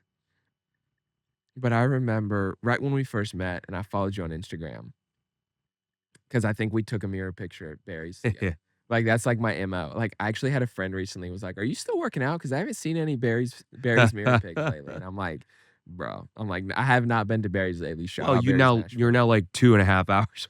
Bro, I'm 20 minutes. I'm the same distance to it that I was at the old house. My But nose bled coming over here. bro, listen to this man say these things. But it was very peaceful. You probably saw a couple bucks on your way out It was here. beautiful, yeah. Yeah. I'm contemplating putting a deer stand in my backyard because I I've heard mean, rumors of big bucks in my backyard. I went from like, I came off a Zoom call and I was rushing out the door, Yeah. and I went from like the city to these winding hills, going up that Yeah. mountain, going up the hill to get here, and I was immediately like refreshed. Dude, it's stunning at our house. Yeah, it's It's beautiful. so sick. But um, I remember following you and like if I follow someone, I'm like, I'm creeping on their Instagram immediately because I'm like, I wanna know a little bit about this person. And I knew, like we chat, I knew Yeah, you were in yeah. the industry and knew you had success in it. And there's I might go on your Instagram right now and see if I can find it. But I remember seeing a picture of you with somebody big that I care about. And I looked at my wife, Tori, and I was like, holy shit. And she's like, is that like they're a fan and they got to meet him? I'm like, no. I'm like, that is not a Tim as a fan and got to meet someone. Like, that is a Tim was at an industry event and was with this person. Well, I am genuinely a fan, and I've been Yeah. shocked working in the media business and the music business. I'm I'm always shocked when I come across people who aren't music fans. There's a weird amount of Oh, I'm a not people who massive are music not fan, dude. music fans in this business, which I Yeah. don't understand. But I am a legitimate music fan. Mhm. And I'm a fan of the entire process. Yeah. Um, from the writing to the producing to the business. The Yeah. business I'm a huge fan of. I mean, I just think it's really one of the most incredible processes Yep. that exist in modern day business, from marketing to distribution to promotion to touring and et cetera, publicity. I That's the mean, thing I it's think just people such a lose sight wild of. machine. There's so many levels to it all. It's not just like you're an artist, you decide to write especially like once you're like on a label, you're touring, you're doing all that stuff. Like it's not like you just like, oh, I write a song and then I release it and then I go on tour. It's like there's so many levels. It's And I know you know a lot about that process. and at the end of it, there's so many pieces to this machine, but it still ultimately comes down to talent. Yeah. It comes down to raw talent and creativity and art. And if you don't have that, you can put all the process and protocol, you can put the best minds and marketing around it, and it doesn't work. Yeah. It's Sure. got to be and authenticity too. Nashville. I actually came up in the radio business on the pop side, Okay. so I ran What pop era of pop was that? the late 2000s. Dude, that was listen. I don't on one of the episodes of this, with my friend Josh Hill, we were talking about like 2015 pop was I think one of the greatest eras of pop since the 90s. I would agree. I was 2015. It's like your album came out in God, where 2015. was I in 2015? Bieber's Purpose came out in 2015, Okay. which I still think is one of the greatest pop albums of all time. I don't know that it's his.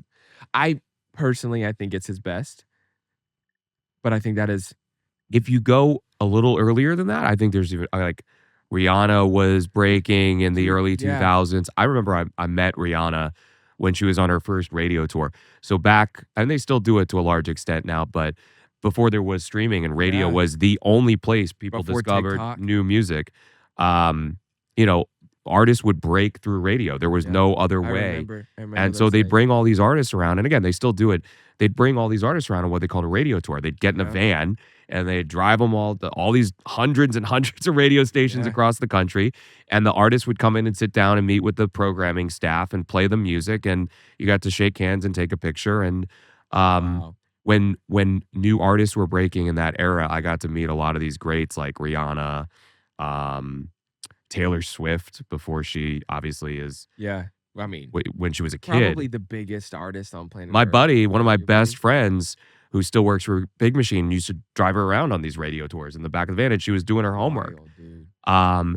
And that's another part of the process that I love. Like Yeah. seeing these artists, and I love this in any form of art. Like Yeah. when your podcast is at the top of the charts someday, I'm gonna cherish the moment of you bootstrapping it when the Yeah. camera went off and you were like, "Oh shit, the Yeah. battery died," or whatever happened. Yeah. You know, and it's just such a special part of the creative world is Yep. this whole cycle and process. But yeah, there was such great music in 2000. No, dude, there really was. 2000, the 10s, And that the was like 2010s was, I mean, yeah, no, it was. It really was.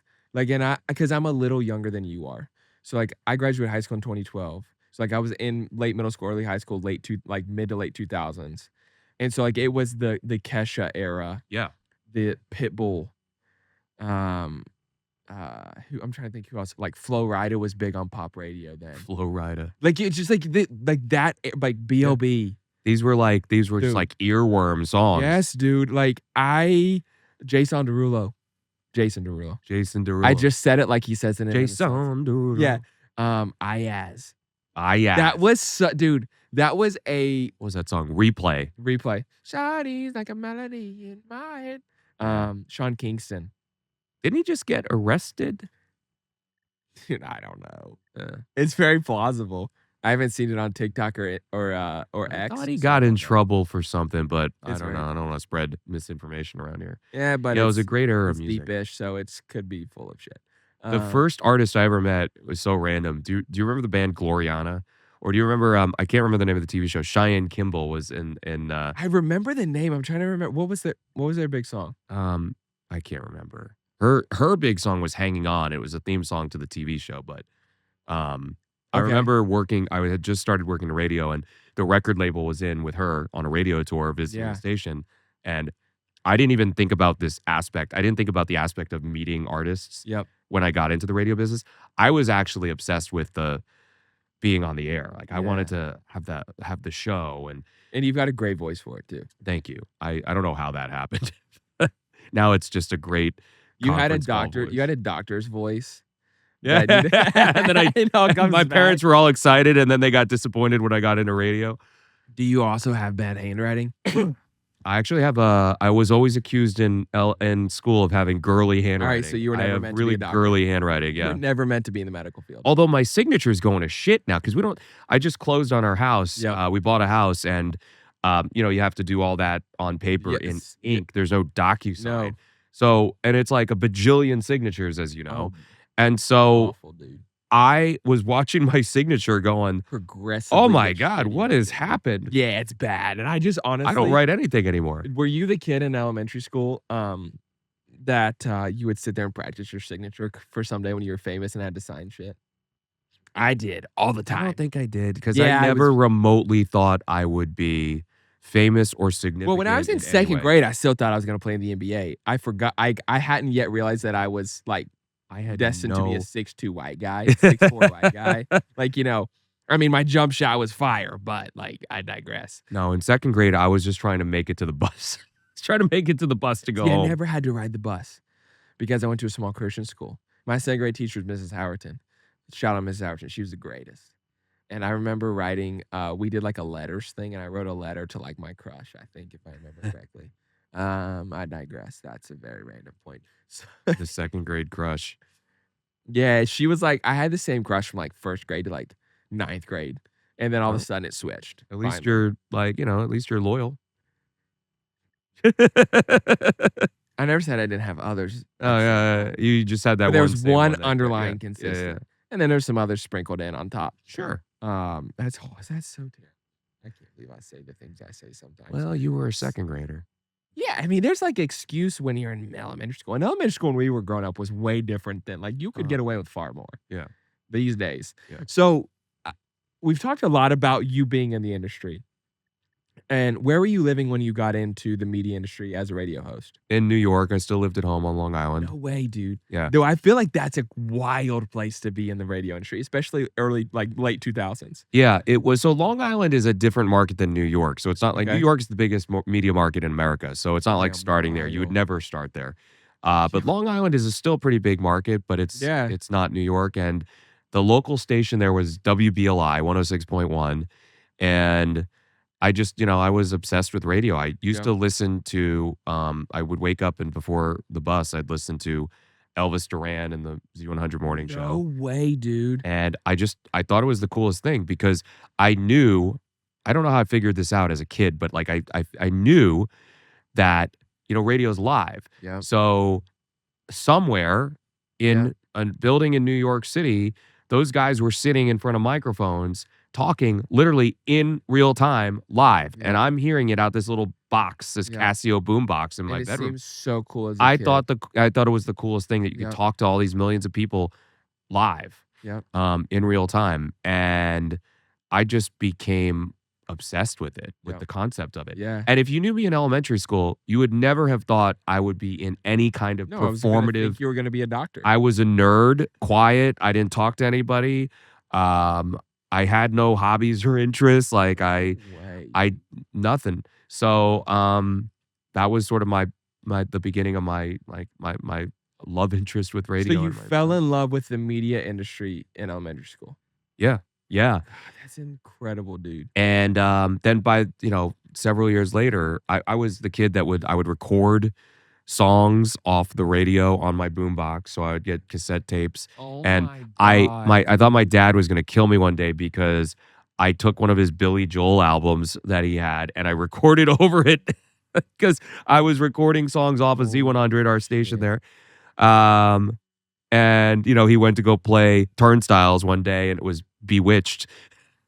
And so that was what I did. And then God, I would have been hella he wasn't happy. and rightfully so. But long story short, I ended up getting this internship at the station. I went out, I was 17 years old, I was still in high school. They were doing a live broadcast from the Nassau County Fair at the Nassau Coliseum where the Islanders used to play. And Didn't they just move out of that? yeah, they Recently? moved to this new arena in Like within the last few years, right? in Elmont. Yeah, like a Man, couple years that's ago. So sick. I'm sorry, I interrupted a series. No, I just go out there. It's not. I go Yeah. out there to this live broadcast they're doing, and I walk up to the DJ that was on the air, and I said, "Hey, I really want to get into radio." And she goes, "Wow, you've got a great voice." And I end up getting an interview for an internship that week, and I go to the station, and I guess they were, they liked that I was excited and passionate about it. And I got an internship, and This was late 2000s. this was like 2005, 2005, I think. Yes, Because you're I was a 17. junior in high school. Yeah. Damn, dude. So you're in high school getting an internship Yeah. in radio. It's totally different now. They won't do that. They probably should have done it then, but Yeah, but there were no rules in the 2000s. there weren't a bro. lot of rules that the rules that exist today. Like now you have to pay interns and all this other stuff. There's a lot Yeah, of legal red tape. but like back then, it's like, dude, I'll work for free. I just want, like, I love it. Yeah, so I had to go to because technically it's like a job. Yep. I had to go to my high school guidance counselor and ask for working papers. I think this was a New York State Dude, thing. no, I remember working papers. If you wanted to I don't work, know that I had to have. No, I think I had to have them for my first job in West Virginia. Even that, like, I had to have my school if sign. you were going going to work before you were 18, there were certain jobs you could do and certain parameters, and then you'd have to have these working papers. And then there was a not to be cap. confused with rolling papers. That's right. Although you could roll the working, I don't know. Yeah. Anyway, you can roll any paper, but I digress. so I had to go into my high school guidance counselor after school one day and explain that I got an internship at WBLI, the radio station, and get my working papers to be able to go do the internship. And this was like the whole root cause of when I was talking about my parents expected me to be a doctor or a lawyer. Yeah, They did not like this at all yeah. because I think they watched too many movies in the 80s and they thought that the radio station was sex, drugs, and rock and roll. And I will tell you, Oh, yeah. I got an unbelievably lacking amount of sex from my radio career. And I don't do drugs. There was a no lot rock of and there roll, was- it's there's pop. no rock and roll anymore. Yeah. Oh my god. So that dude. wasn't the case at all. But they had this perception that it was just really Yeah. going to be a detrimental thing. And they were vehemently opposed to me getting into this business. And it was a big source of conflict. Like it was, you get it? I don't think I got it, but I'm You gonna gotta get one of those I need to- electric. If I have an electric zapper during podcast and just start Oh, great, but- zapping. But so that was the so it was genesis tough. though of that. Yeah, it was tough. It was So tough. you're pursuing your passion. Meanwhile, your parents are like, "We don't want you doing this." Yeah, and not even just vocalizing that they didn't wanna do it, they would call my general manager, this guy, John Shea, What? who's one of my close friends still, like, just been an amazing mentor. They would call him and yell at him that, you know, he shouldn't I shouldn't be there, and Oh they were my doing, gosh, like, dude. anything they could do to interfere. They'd show up at the radio station when I was working my internship, and then I eventually got hired part-time, so I was Yeah. making a I don't mean to brag, but $8 an hour. Well, you made more than I did in my first job. I think I made $7.25 an hour plus tips every Eh, now and then. minimum wage. But and John was incredible as one of my first bosses. Yeah. He invited my dad in because he said, "I wanna show you this place. I wanna show you that this is a business, and Yeah. I wanna show you what goes on here so you're comfortable with Tim being here," and he did. He took my dad in for a tour, and Wow. my parents still didn't get it, but, it was a challenge. It was really tough. I Yeah. sorta just had to go against them and do what I believed in. Yeah, I mean, what was that like for you, as a 17, 18-year-old to be like, "This is what I'm Well, passionate you have about," no and, like rights as a 17-year-old, so it was right. really tough. I Yeah, mean, and so, there's this tension I feel like of where you wanna honor and respect your parents, and you care about what they think, but at the same point in time, you know what you wanna do, right.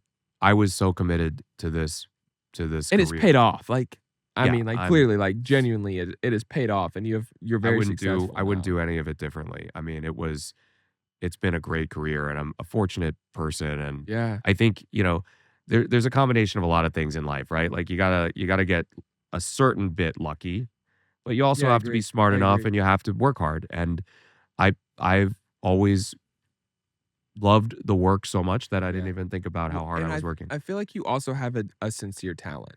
I think when it comes, like you said it, you do have to get lucky. Like, there is just a portion of it where you have to get a little lucky, and some things have to fall into place.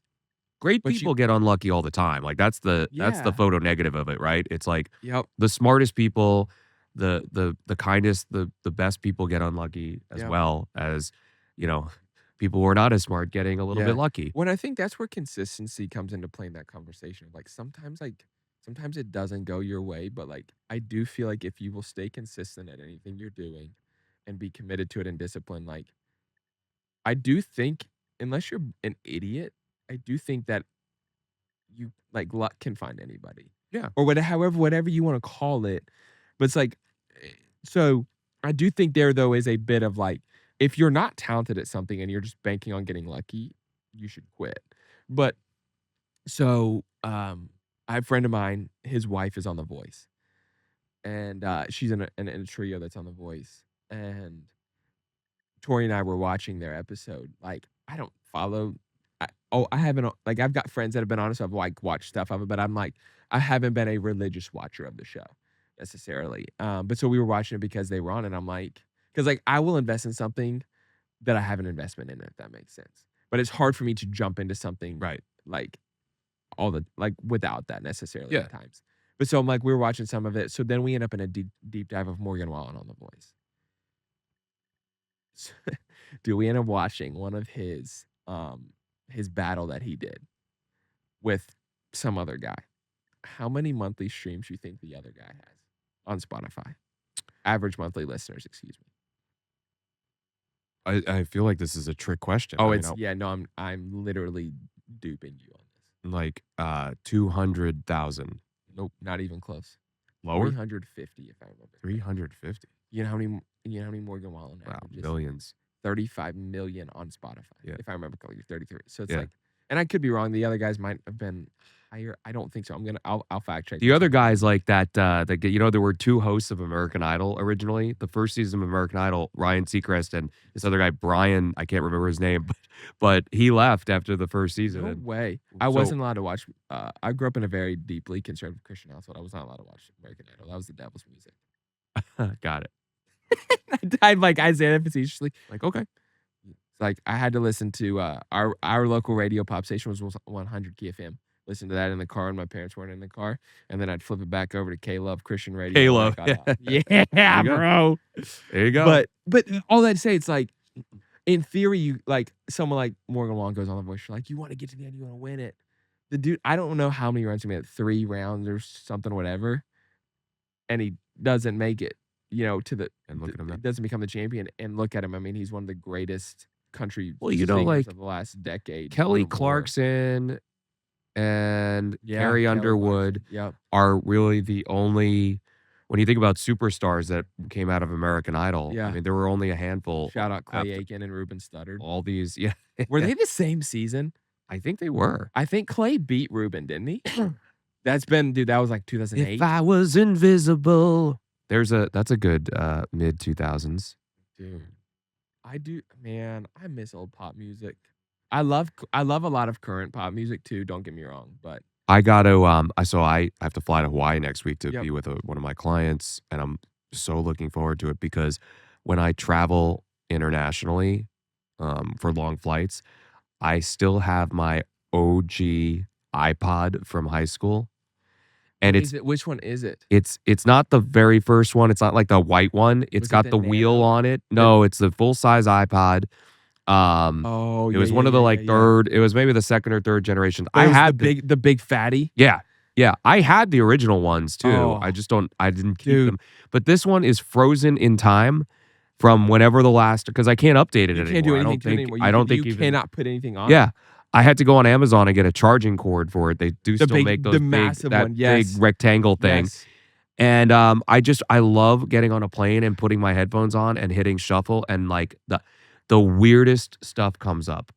Oh, 100%. Like, do you remember the A-Teens? Yes. Just European. I think they were European. Yeah. Yes, dude. Boy and girl group like S Club 7. Boy. Hey, so you know what? Speaking of that, I'm a huge nostalgia fan. Yeah, Like me too. if you told me I could go back to 1998 and go see NSYNC live in concert, I would say yes right now. Like I would not bat an 1000%. eye. Because like I also wasn't allowed to listen to NSYNC growing up. So like I missed a whole generation of boy bands because my parents were like, that's the devil's music. We're not generation on what we were raised on. Because my dad grew up listening to Warrant when his dad said not to. And shout out Warrant. Heaven's a great song. But so like I adore that era of life. And I think I feel like our generation thinks that fondly of that time because it reminds us of when life was simpler and we weren't responsible for bills and all of those things. Yeah. But that I know what I was getting ready to say. Do you remember the boy band Jesse McCartney was in before he was Jesse McCartney? Was it like Dream something? Dream Street, bro. Dream Street. Yeah. Okay, I'm gonna play this song. Please don't cease and desist me for playing this song. Oh, you're gonna get tagged. What are they gonna do? Take me out back and shoot me? That's the third time I've said shoot me today. Really? There's a theme. There's a theme. Okay, hold on. Dream Street. Where's it at? Here it is. What's their big song? Oh, you know it's in. Oh yeah. Do you remember this song? I have to find the chorus.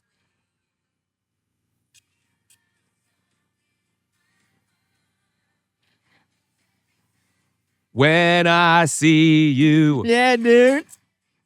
Do you remember the Disney Channel? I mean, I think that's still a thing, but Do I remember? they used to play a lot of like they used to play music videos of all these boy dude, groups and yes. girl groups and Dude, what year do you think this song came out? This album. Oh, okay. 2002. It was 2000. So like they were like, okay, also we need to bring back when boy band album covers looked like that. Yeah. So if you go on YouTube, speaking of Disney Channel, I had this hot take on an earlier episode that I said Disney adults freak me out. It's an odd choice. If you're over the age of 21, I think and you have no children, Well, and your this is identity is going to Disney World. let me tell you my disclaimer on I agree with you, but this is my disclaimer on it. I've never really saw the appeal of Disney. Like I don't like being around that many people at the same time. I don't like rides. I don't like lines. It's literally everything I don't like about the world all in on one property. Yeah. You know. So I don't get it. I don't get the concept in general. And when I have kids, I will raise them to not know that Disney exists. And I honestly accept it. But however, there's a difference though, because people will come at me for this because I'm a huge Disney Channel original movie fan. Oh, yeah. Like Roman, dude, he'll be like, "Dad, let's turn on Xenon."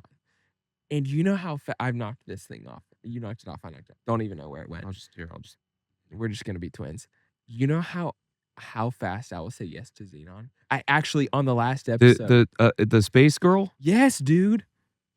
The Disney I Channel. thought she was kinda cute back in the day. 100%. I thought she was cute back in the day. Yeah. High School Musical? Yeah, yeah. See, I thought Xenon was cute until I was in middle school and saw Vanessa Hudgens for the first time. Yeah. God. There were a plethora of good options in High School Musical.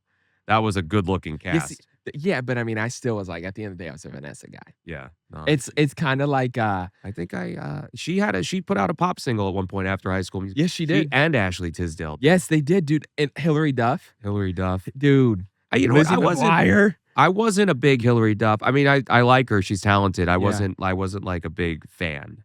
Yeah, I loved Lizzie McGuire, like the show, and then the Lizzie McGuire movie. I will still watch that right now. Hey now, hey now. Somebody played that in Barry's, I think, the other day. No, it was probably Maddie C. 1000%. That sounds like a Maddie C thing. But that, like, I have raised my son up and like through his first 7 years of life. Like when you got here, dude, you know what he was upstairs watching? Sweet Life of Zach and Cody. Great show. That was the show like we grew up on. So like, But how cool, I mean, to live in a hotel. it was a dream, dude. That's what pissed me off about the entertainment we grew up on is I grew up in an era where I literally thought I could have a house that was a smart house. And you know what I got? I got AI. Oh my God. Do you remember that movie Smart House? Have we learned did Where the Smart house teach took us over? nothing? I just said this to somebody the other day about AI. I go, this, like, Disney's already predicted the Disney future. predicted AI. They're gonna take over. I've been saying this, bro. Smart House. That's Yeah. a good one. Smart House is a deep pool, bro. Did you ever see Blank Check? That We was a good still one. watch the movie. See, again, the flaw was that I thought $1 million could buy me a mansion, a go-kart track, a Wow, swimming pool, a slide. That was probably like in 1997. yeah, and in like some place in Wisconsin that we've never heard of. It was for sure took place in Charleston, West Virginia, where real estate at the time was Yeah. like, $1 was the equivalent of Yeah. $5,000. Oh, dude, I could deep pool. I What a literally concept, though. I mean, and we believed it. Let's break this down. Kid cashes $1 million blank check and then like has this grown adult real estate Yeah, agent like you know what his name was? Macintosh. Macintosh. Because he's looking at an Computer. Apple computer, bro. He literally is And he's sitting got- at his computer. And he's got this real estate agent buying it the entire time. And then, of course, he falls in love and thinks he's got a shot with the yeah, real estate. the kid's 11 years old, I think, in the movie, and he falls in love with a 22-year-old real estate agent Yeah. who's actually an FBI agent. Who's actually, I forgot about that part. We actually just watched this movie not that long ago. I'm very passionate about Disney Channel original movies. So you can equate me with a Disney adult. You're wrong. I'm just not. No. fall for it. The consumption of the Disney Channel or Radio Disney back in the day, great product. Great dude. Loved Radio Disney. Sirius XM was the original Spotify. Yeah. Like maybe arguably a better version. I think that I lost my train of thought. Sure. Dude, Radio Disney though. I remember Radio Disney. But like Oh, oh my I know where you were going. God, dude. I used to listen to it on the AM. It used to be on AM Yes. radio stations like 1100 and it sounded like crap. But you know what? But it was a great We they ate played it great up, music. bro. Yeah. Yeah. I remember, I don't know how old I was. I had to have been like 7 or 8. I don't remember, but a buddy of mine had a sleepover that I got invited to. He was older than me. We went to church together. He had a sleepover, and I remember, because back when those days, sleepovers were still allowed. But apparently these days, parents don't like sleepovers. Oh, really? Yeah, that's what I'm hearing. Oh, yeah. I mean, a lot. I used to be. That's what My I'm mom used to. I used to go out on my bike, Yes. and there was a dead end down the block from our house, and we'd all meet in the dead end, and we'd play on our bikes all day. And then you said, whose house you can sleep at? As long as, well, I was never allowed to do the sleepover, but as long as I Okay, was so your home- parents were ahead of the time. right. Well, yeah, they were a little rigid Your parents were for ahead our of the time. Yeah. A lot of these other kids were sleeping over and doing all who knows what. But my one rule was I just had to be home. I wasn't allowed to go past the train, which was far away. Yeah. I mean, if you think about how far away the train was for a kid in elementary school on their bike. Oh, it was a long ways, bro. Wasn't allowed past go the trip. By the way, went past the train all the time. Yeah. And then as long as I made it What are they home by gonna the say? time the sun was down, like no questions No asked. questions asked, bro. I'm never letting my kid do any of that. Dude, we grew up on a street called it was Tallwood Road was the street we grew up on, which like as a kid felt like the biggest place in the world. Like Yeah. when I was a little, we moved off that road when I was like 8 and moved into a bigger house. And like that house as a kid felt so small. I looked at like the square footage up like a year and a half ago. It was bigger than our first house, like by a decent little Yeah. amount. Because we then moved into a big house. But that street, like same type of deal, dude. Like there was like 4 or 5 families that all lived on that road, and we were all outside all the time. Dude, we used to play roller hockey. We rode rollerblades, skateboarded, rode bikes, played like we did everything together. The And, like, world was your oyster. 100%. And I'm trying to remember how we got on this topic because I had something else I wanted to say about it. We are down so many different rabbit holes right now. We're talking about sleepovers. You know, the first PG-13 movie I saw was at a sleepover. I was like 10, and I was not allowed to watch Sleepover. Or I'm sorry, Sleepover. That's a great deep pool movie. That was not a Disney Channel movie, but that had Alexa Penavega, or not her married name is Alexa Penavega. Alexa Vega was in it. I never saw I that. had 2 sisters growing up, so I watched all of the chick flicks, and honestly, I don't regret it at all. Because I also grew up on Mary-Kate and Ashley. Shout out Mary-Kate and Ashley. Same. Dude, their movies. I was a big fan. I Do you remember still am. Do you remember their movies as kids, like the Yes, detective dude. movies and all that? Yes. Yeah. Like, what was the name of it? I wish I could remember what it was called, but their detective movies were impeccable. Oh my God. You remember can't How the remember the West name. Was Fun? That was one of their first movies. Yep. To Grandmother's House We Go. That was a great one. My favorite though is It Holiday Takes in- Two. It Takes Two. Holiday in the Sun though is maybe my favorite. That was good. That was one where they go to the Bahamas. Yeah. When Tori and I got married, we went to the Bahamas on a What cruise. streaming service are all these on? None, Because I've dude. got I mean, They're how not on any of How them. do you not? I mean, all right, I'm going to regret saying this because I'm putting that on your podcast. Somebody don't else is going to care. do it and become a billionaire, and I'm going to be pissed. But how about like a nostalgia streaming service? Okay, so we had another little technical difficulty, which you know what? Again, it's the nature of bootstrapping it. And we were talking about this a little earlier. That's a great segue because I know we're gonna wrap up soon. We've been talking for a while about a lot of great things and some things that are just fun. Again, it's why this show is called Deepish, because you just never know where you're gonna get. Somebody asked me today, like, what's your topic? I'm like, well, it's called Deepish. And my words are because it's a little deep, but I'm also a little full of shit.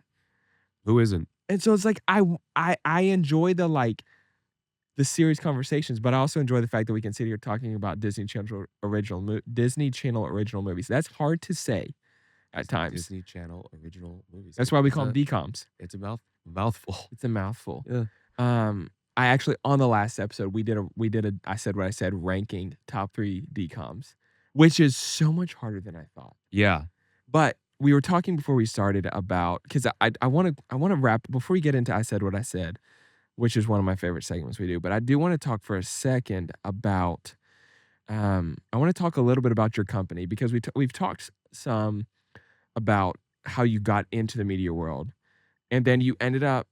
I know you a couple things in between, but you ended up working for Odyssey. Yep. Which was one of the biggest podcasting platforms. Yep. Out there, one of the biggest podcasting presenters in the world. Yeah, radio And you were and podcast. You were a senior vice president Yes. for them for a while. Yep. And then you left and started your own company, which we mentioned earlier. Yeah. What made you decide to lead a senior vice president position and start your own company? And what all are you doing within that now? Yeah, it's a great question. So I left Odyssey in March of last year. So let me take a step back. Okay. I was with Cox Media Group, the Yes. company I started as an intern with. I was with for about 16 years. So that's who you were with until was you my left first to go job. Odyssey. And I was there for No 16 way, years. dude. Yeah, and I had a great group of people around me there. I mean, just some incredible mentors, and Yeah. it was a fairy tale story of how a career starts and grows and all this. I mean, I couldn't be 16 couldn't be years more though. lucky. Yeah. Rose all the way so to cool. senior executive there, running digital and programming. And then I had in 2021 the opportunity to go to Odyssey, and they wanted me to come over and be part of the digital team and lead the efforts around the streaming platform, which encompassed all the radio stations, Okay. exclusive music channels. So we had, Pandora-like music channels and our Yep. podcasting efforts. So it was a really cool opportunity because I felt like, radio, and I believe this still wholeheartedly, radio, the product of radio is the content, right? It's much Yes. like the product of this podcast is what we're talking about. It's the content, Yeah. it's the guests, it's you as an interviewer and a conversationalist. It's not about the distribution or that's Sure. just how people listen to it. Yeah. The When you think about radio, it's the curation of the music, Yeah. it's the personalities. In a lot of cases, it's the locality, it's the Yep. relatability, much like what we're doing here, just in a different format. Yeah. And um, still, a lot of people listen to the AM FM radio, but Yep. more and more people are listening to it on a phone Yep. or on a smart speaker or on some other type of device. So I knew that's where content was going and media Sure. consumption was going. So I felt like, God, to run a streaming business for one of the biggest operators in the space was an incredible opportunity. Yeah, And indeed. so I took this sort of leap after being with the same company for 16 years Yep. and went over there. And it was a great, I was there for 3 years. It was a really great time. The company, like all media companies, was going through some pretty hefty challenges. I mean, What year time frame were you there? 2021 Oh, through damn, yeah. 2024. Yeah. So we were emerging from the pandemic, Yep. and that was tough for a number of different reasons. Advertising dollars were shifting around, and a lot of For money's sure, going into dude. digital. But we had this huge investment in digital, so we were ahead of the opportunity. But it was a challenging time in the media Mhm. business, as it still is for all media companies. And I ended up leaving in March because I felt like it was a good opportunity to kind of step away from the business. Mhm. And it was scary because I had never not had a job. you know, For sure, I dude. had never, I was on this like incredible bullet train of a ride Yep. in my career. And like I said, I was very fortunate to be surrounded by great people who helped me grow and Right. succeed and take on more. And I loved my work. I loved my teams and colleagues. And I ultimately got to step away from that for a minute. Yeah. And I had no plan. Like, I was just gonna take the time off because I thought, Yeah. "Wow, what a great opportunity to be able to do that and Yeah. reboot in a Almost sense." just take a breath, like 19 Right. straight years of grind. In the corporate world, yeah, and Yeah. I loved it. I never thought of it. It wasn't Yep. like a lot of people say, "Well, I was so tired and I was No, worn sure. out." I wasn't worn out or Yeah. tired. I loved my You were work. doing what you loved, yeah. Right. But I had this opportunity, and a couple of people in my life, confidants, were like, "If you get an opportunity like that, you should really take it because when are you ever Yeah. gonna get an opportunity like that?" So I did, and I took the summer off, which again, I use the word fortunate a lot. I overuse it, but I really do think that's what I am in a Absolutely. lot of regards. I take the summer off and I didn't have to travel for work every week, and Played I a got to lot of just be golf. here in Nashville. Got played a lot of Played a golf, did lot of not golf. get any better. I still suck Yeah, we all horribly. do. Um, but really just focused on things that I didn't have as much time for, Sure. like fitness and being healthy. And Yeah. I said to somebody at the time, this is my opportunity to do all the things that I want people to talk about at my funeral. Bro, that's deep. I don't think I had a lot of identity outside of work. Yeah. And not in an unhealthy way, like in a Sure. very healthy way. Work was all consuming. My best friends came from my job. Yeah, Um, absolutely. my satisfaction was high, and I loved it. But it was a large, Yep. if not entire, the entirety of my identity. And to take a step away from that and have to figure out what is your identity if you don't have this job, Yes. That's that a is very deep that thing is to a process, dude. big question, and Yeah. I struggled with it at times. Yeah, I can understand that. I'd love to say, "Wow, it was the greatest year, and it was so positive, and I was so healthy, and I loved it," but there were days where I felt like I, was missing something, and Sure. I didn't know what I didn't know what I was known for anymore, and all those sorts of things, but what I did know was I was focused on the things in my life that were ultimately when at some point when I got to see it and look back, were gonna Yeah. be more important than a job. Yeah. Um, When I think that's easy to find yourself in that space, when you've done the same thing for so long, Yeah.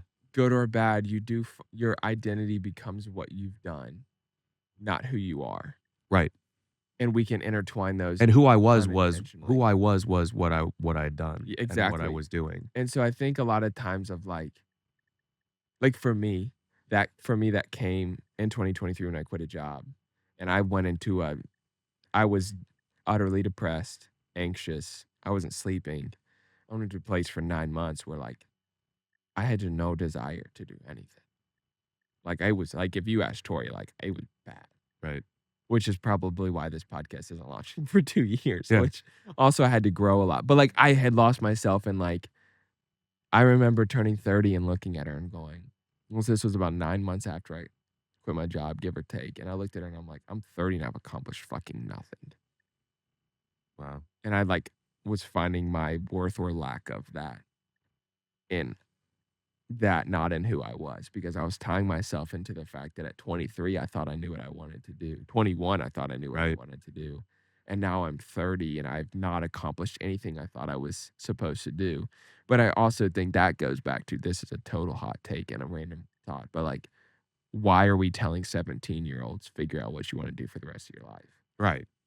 Not everyone can be you and know it. And not in a bad way, but as a elementary school kid, you fell in love and knew what you wanted to do. It's But it's also morphed. from this end of the age range, looking back at Yep. those younger times, if it hadn't hit me, and I know more of the people that I went to high school with had no clue what they were doing. Yep. They Yep. weren't naturally passionate about this or that. They just didn't have that same then they go to blessing that I had, college. where I woke up one morning and I was fascinated by an Yeah. industry. But I And also think you've adapted well as the times have changed. You're not like the 37-year-old who's like, I'm sticking to radio and Right. this is gonna be the sip I sink on. You're like, maybe there's a better way. Right. Which leads me to my next question of how you go from so you leave Audacity, or not Audacity, you leave Odyssey.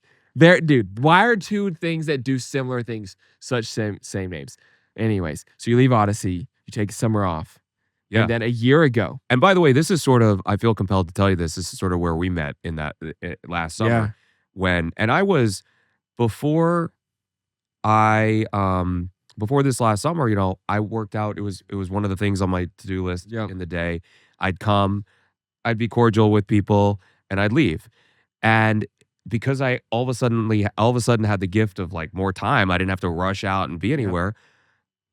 The people were kind and would interact and like yourself, and you just start to see a lot of the same faces because you go to the same classes. Dude, that's how I became with friends, so many people. All of a sudden you're sitting here doing a podcast, but I had the time to actually sit and linger and talk to people, and that sense of community that I got to feel really for the first time in my working out life has been really special, and I look forward to it now. I love going to a place where I know people. I see familiar faces, and I mean, think about it also.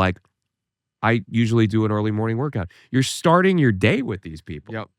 and there's just something really special about it. So you being a familiar face in this time for me, you and others at Barry's and in different places in my life, was so important. And I feel it's important to say that because a lot of people that come and go, a lot of the people we see coming and going, they probably don't even think about how special that is to people. But just to have that consistency after there was nothing, my whole life went inconsistent, was so grounding and so it made me have something to look forward to and some a sense of routine again and everything. And you and I took the same classes at Barry's, probably for the whole summer, a year maybe. We were in the same classes because I also realized if I have nothing to do, why am I waking up at 5 a.m? Yeah, dude, I'm a big 9:45 class guy. Why not? I'm back to the 6 now, but yeah, dude, my life's changed a little bit. But I was like, you know what? Might as well invest in sleep right now while I have the chance. After probably not sleeping, because did you have morning shows when you were in radio? I never did a morning show. Well, I got off morning show to me feels like I filled in a couple times, and you got to be up. You're awake at 3. Yeah, my neighbor at our old house. Well, not the current, a neighbor we had at our old house. He was executive producer maybe for WSMV Channel 4, Oh, some cool. producer. Dude, and, like, before I knew him well, like, he bought the house, moved in, and my guy would be, leaving at midnight and pull in at 10 a.m., like, randomly, and one day I get to know him, and I'm like, "Dude, what in the hell?" And Do he's you like do? yeah, and so he was the executive producer for the morning show for the news, so he would have to be at work at, like, 1 a.m. and would get home at, like, 10:30 and then sleep from, like, Ugh, 11 to 5, and I'm like, "Nah, dog, I'm out." Like, that's almost worse than night shift because it's, like, the weirdest you don't get used to that. yeah, You just learn to deal with it. But I wasn't on the air for very long. I was on the air okay, for a few years, and that's what got me into the business. I thought I wanted to have this big show and be the sure, person in front of the microphone, so to speak. And then what I realized at some point along the way, with the help of some mentors, is I would much rather be the guy behind the sure. scenes, Yep, I can understand that. helping those people that are the stars Mhm, and supporting them and encouraging them and coaching and guiding them and figuring out how do we resource yep, creatives. Like one of my favorite things about the work I do and this business is when you find somebody with the raw talent and yeah, you find somebody with the that special art and that ability, how do you compile all of the resources and processes and support and investment to really light that fire? yeah, Um, and that's what I think is so special about the music business and the media industry. That's what we do. We find talent, we find communicators, we find conversationalists, um, we find people who can build community, yeah. and we put structure and support and process around that, and hopefully get the rocket ship to take off. Um, That's cool. And but so that's what you're doing now so fast forward a little bit, yeah, so you fast leave forward, Odyssey, I take the take your summer summer off, off. we I meet work each out a lot. other. I still don't have abs. Your It's life is really better because irritating. we met each other. That's I don't right. have abs either, I'm a dad, like, my muscles are getting bigger, I'm Well, the heaviest I've ever been. my trainer's like, "You gotta stop drinking." And I go, "Well, Why would what I else do you have?" you know who told me that? Zach Martin. Zach Martin's one of my closest friends in the world, and he's like, "Whiskey doesn't help your abs," and I'm like, "But whiskey helps my spirits, and I'm gonna keep drinking the I spirits." don't need abs that much. Nope, sure don't. So Tommy I think about Strachey it. drinks and has abs. I can drink and have abs. That's true. He is somebody to look up to in that regard. Yeah, dude's 44 years old and has abs He's like a f 44? he turns 44 this October. Come on. Yeah, I that's what thought I'm he was saying. younger than me. I thought he was 28 until I got to know him. No one Sorry, knows who Tommy, I'm yeah, putting your there's age like on 5 blast. people that know what we're talking about. Yeah, but you know Um, what? I'm okay with it. sorry. Um, yeah, so flash forward, to the winter, by the way, if you asked me what I was gonna do next, starting my own thing was never on my list. Really? I didn't think I didn't think I would ever start my own thing. It's been, like, almost exactly a year, right, since you officially started Yeah, it was coming PC? together. It started to come together, in the fall of last year. Dang, dude. But Okay. I never thought I have such immense respect for entrepreneurs. Yeah. I have such I hold in high regard people who build something like what you're doing from nothing, from just having the idea like of Yeah. what it could be. And I remember I was sitting for lunch with Scott Borchetta last year over the summer, who founded and runs Big Machine Right. Label Group. Yeah. And he said, "What's the Tim Clarke business? Like, what's your pitch? Like, if you're sitting with investors right now, what's your sell? Like, what are you trying to sell them?" And I go, "I don't know." And Right. I came away from that lunch going, "Wow, I need to have an answer to that question." What a great question to ask. Yeah, like what's the Tim Clarke pitch was the notion of his question. And I like grappled with it. Yeah. I didn't know the answer. So that left me in a state of like even more convicted that I'm not going to start my own thing because I can't answer that question. Like I Sure. don't know. I've worked for these big companies and Was that I'm a intimidating to you that you didn't have all the answers to the questions you could be asked? no, because I will tell you one of the things that I learned early on and I have come into comfort with is when I don't know the answer to the question, I'm perfectly fine with that. Sure.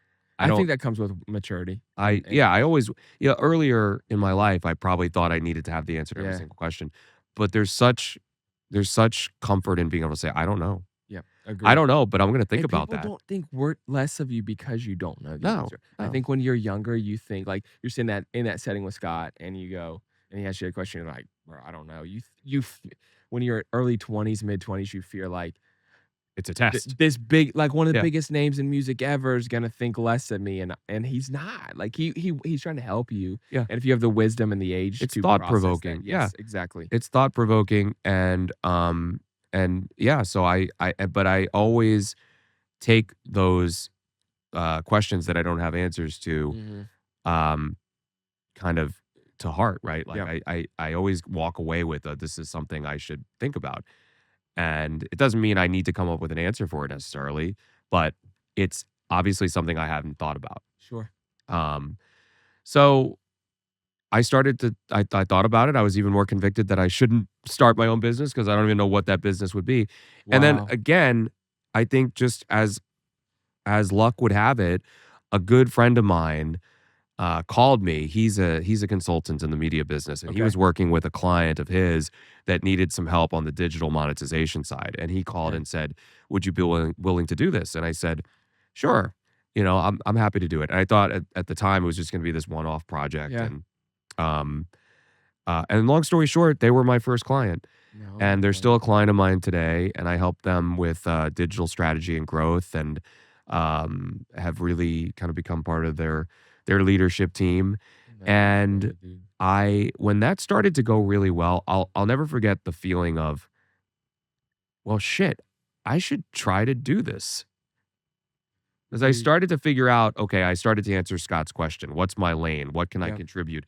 How can I add value to to a company, and what type of company is that? Mhm.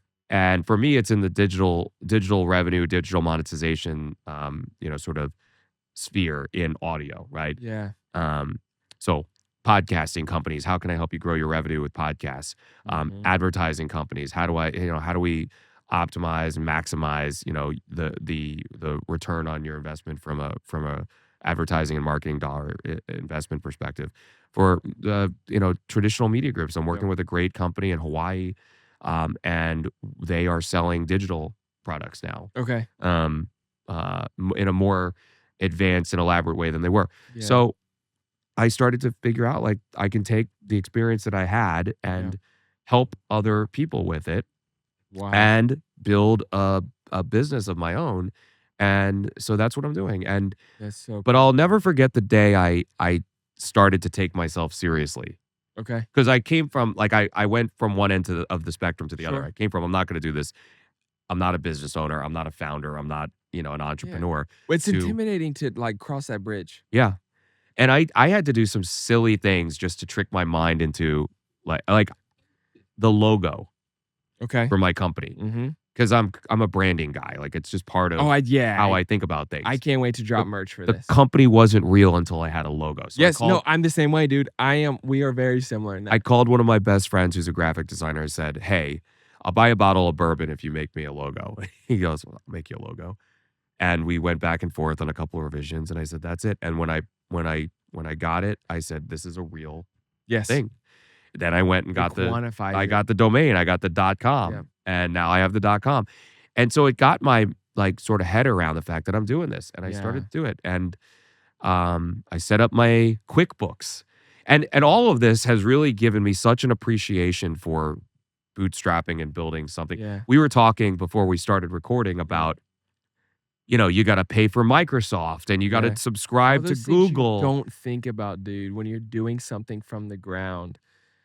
And we were talking about like you said, we were talking about earlier, it gives you such an appreciation for what things become. Yeah, Because, like, you know how easy it would be for me with all of this to hire it out? right. And I thought about doing that too. And I've thought about it. Like, because, like, there are things that I don't know how to do that I've had to teach myself how to do. And, like, I've had friends help me with things, but, like, I produce the whole thing. Yeah, But I also know in 5 years, with whatever this becomes, I will look back and have a sense of joy and pride that you did it. I You did did it it, all. you Yeah, know? and And I feel like you and I are similar in that regard. I did it all myself for a similar reason. I wanted to know what, because in the media world, and especially local media, with a lot of the partners and clients and customers we work with, in advertising and Mhm. local advertising, these are small business owners. Yeah. They are people who have done the same thing. They've built it from the ground up and they experience the same trials and Yep. tribulations. And what I said to myself was, I want to know how that feels. And here, I'll give you Yeah. another one. Here, just on the experience, this is something new to me. I invoice my clients at the beginning of the month, Yep. and some of them pay immediately. And some of them Some of pay them I 60 days have to later. call and give a nice reminder, Yep. Hey, and did you get the reminder from QuickBooks? This is your reminder to check the reminder from QuickBooks. yeah, I haven't gotten your October payment yet. And this is I've never sat and thought about this Yeah. because I worked for corporations that always paid me every 2 weeks. And they had people who worried about the things that you as a business owner are now worried about. However, I have had consultants or vendors in my jobs on the corporate side, and when their invoices came into my queue to approve, Yeah. there were plenty of times where I didn't click them through right away, and they sat in the queue, and those people didn't get paid. Yeah. So here I am now on the other side of it. It's one of these fascinating experiences in Yeah. life. I'm sitting on the other side of it going, well, I mean, it's literally about whether I can pay my bills this month or not. 100%. And then It I puts it think all into perspective. Then I think back to the guy that was doing some work for me 10 years ago, and his invoice sat in my queue, and I feel bad. And I It was know October 29th. Right. And you're like, shit, I haven't paid the invoice Right. yet. And I know that this is such great, rich experience because Yeah. going forward, hopefully I'll be better at those things. Yeah. Because does now put it I into have perspective, though. I've experienced it firsthand. Yeah. Well, you said something a second ago, and I want to touch on this before we close. Why did I say close? That's the most like I used to be a pastor thing I could possibly say. I am sorry for everyone listening, but you said something about like, and I wish I could remember exactly how you said it because we started talking about other stuff. But you said something that reminded me. But when you were talking about when you first started and you got your first client and you're helping them. And it reminded me when I recorded the first episode of this, which is where I've called episode 1. Also have episode 0, which I recorded later. But episode 1 was with my friend Josh Ellis, the founder of Withco. And I remember leaving that episode, texting my best friend in Florida. I also have learned I have a lot of best friends for someone who says I trust no one, and I don't and I just don't regret it. But I remember texting my best friend Evan, who I reference on this podcast all the time. But I texted Evan, and he was like, "How was it?" And I'm like, "I found the thing I want to do for the rest of my life." And I haven't said that publicly ever. But you said something a second ago, and I don't remember specifically how you said it because my brain's ADHD is hell, and I got distracted. I But think that it was reminded me. just around the fact that I experienced that I can help people. I can help Yeah. businesses in this capacity. Yes. And I think it was around that topic. And when I watch this back editing it, I'm sure it'll click.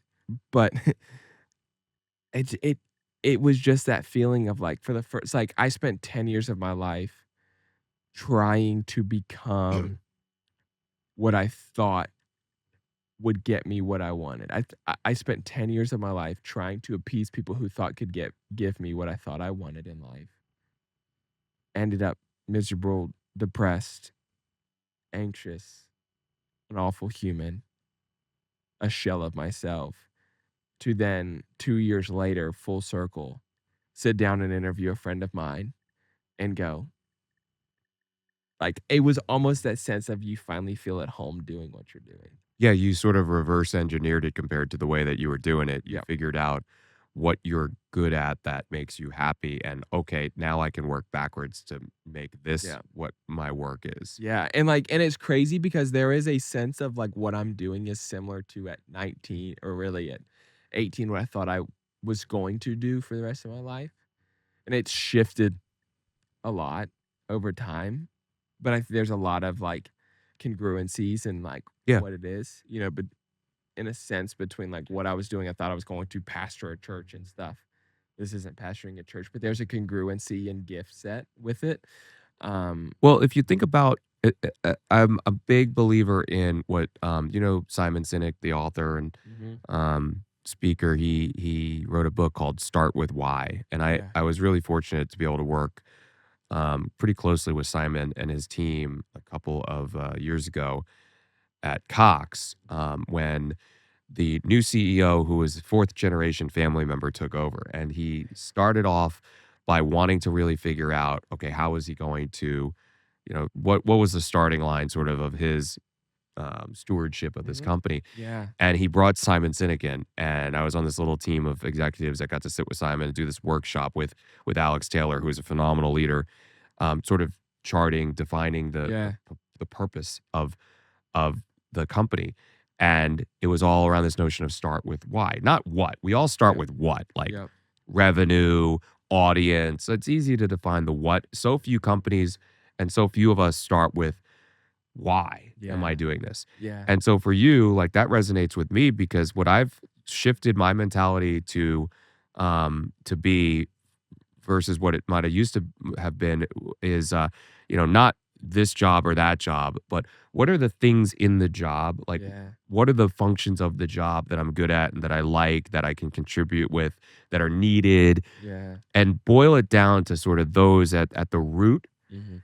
And you can come up with a completely different job that you're still able to leverage your talent and your skills and your experience and all the things that give you satisfaction Mhm. versus coming at it from what's the job title or what's the role or Yeah. You um get lost so much in the weeds and lose that sight of like why. for And you we it's talked about obviously that earlier. communication, community, Yeah. conversation, Oh, bringing dude, you're people dead together. on. Like I've never worked in ministry, but I imagine that's a lot of what attracted you Yeah. to those roles.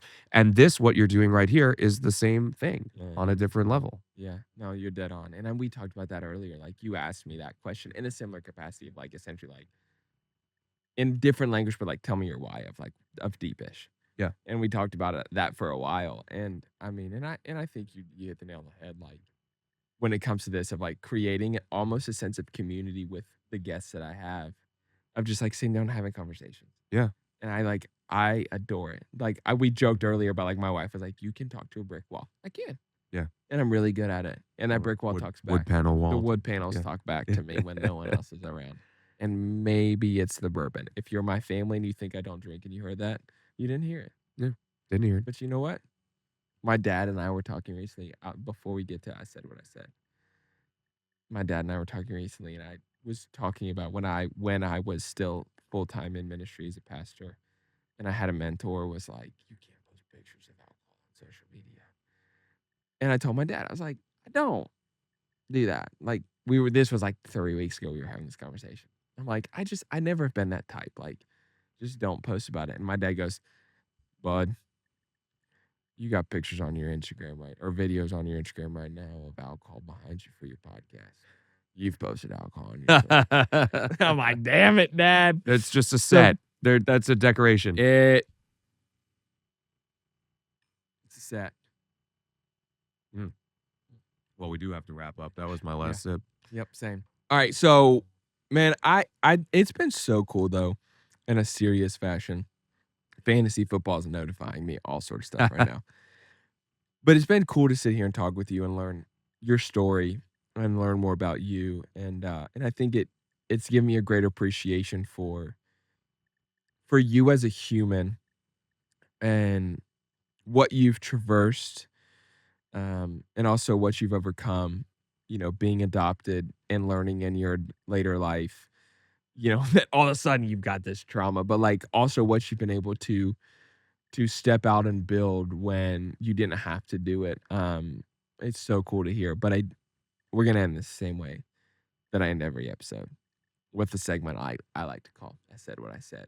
And this is normally on normal podcasts where you would say this is presented by someone great. It's presented by myself until someone sponsors me. Deeper is coffee. Adam Shaw, if you're listening to this, you can be the first sponsor. Living Waters Brewing, if you want to be this first sponsor. E.H. Taylor. Does E.H. Taylor listen? Buffalo Trace Sazerac Company. If I get sponsored by the Sazerac Company, you can sponsor this. We're drinking E.H. Taylor small batch tonight. So if the Sazerac Company wants to sponsor us, they can be the presenting sponsor of I Said What I Said. Said what I said.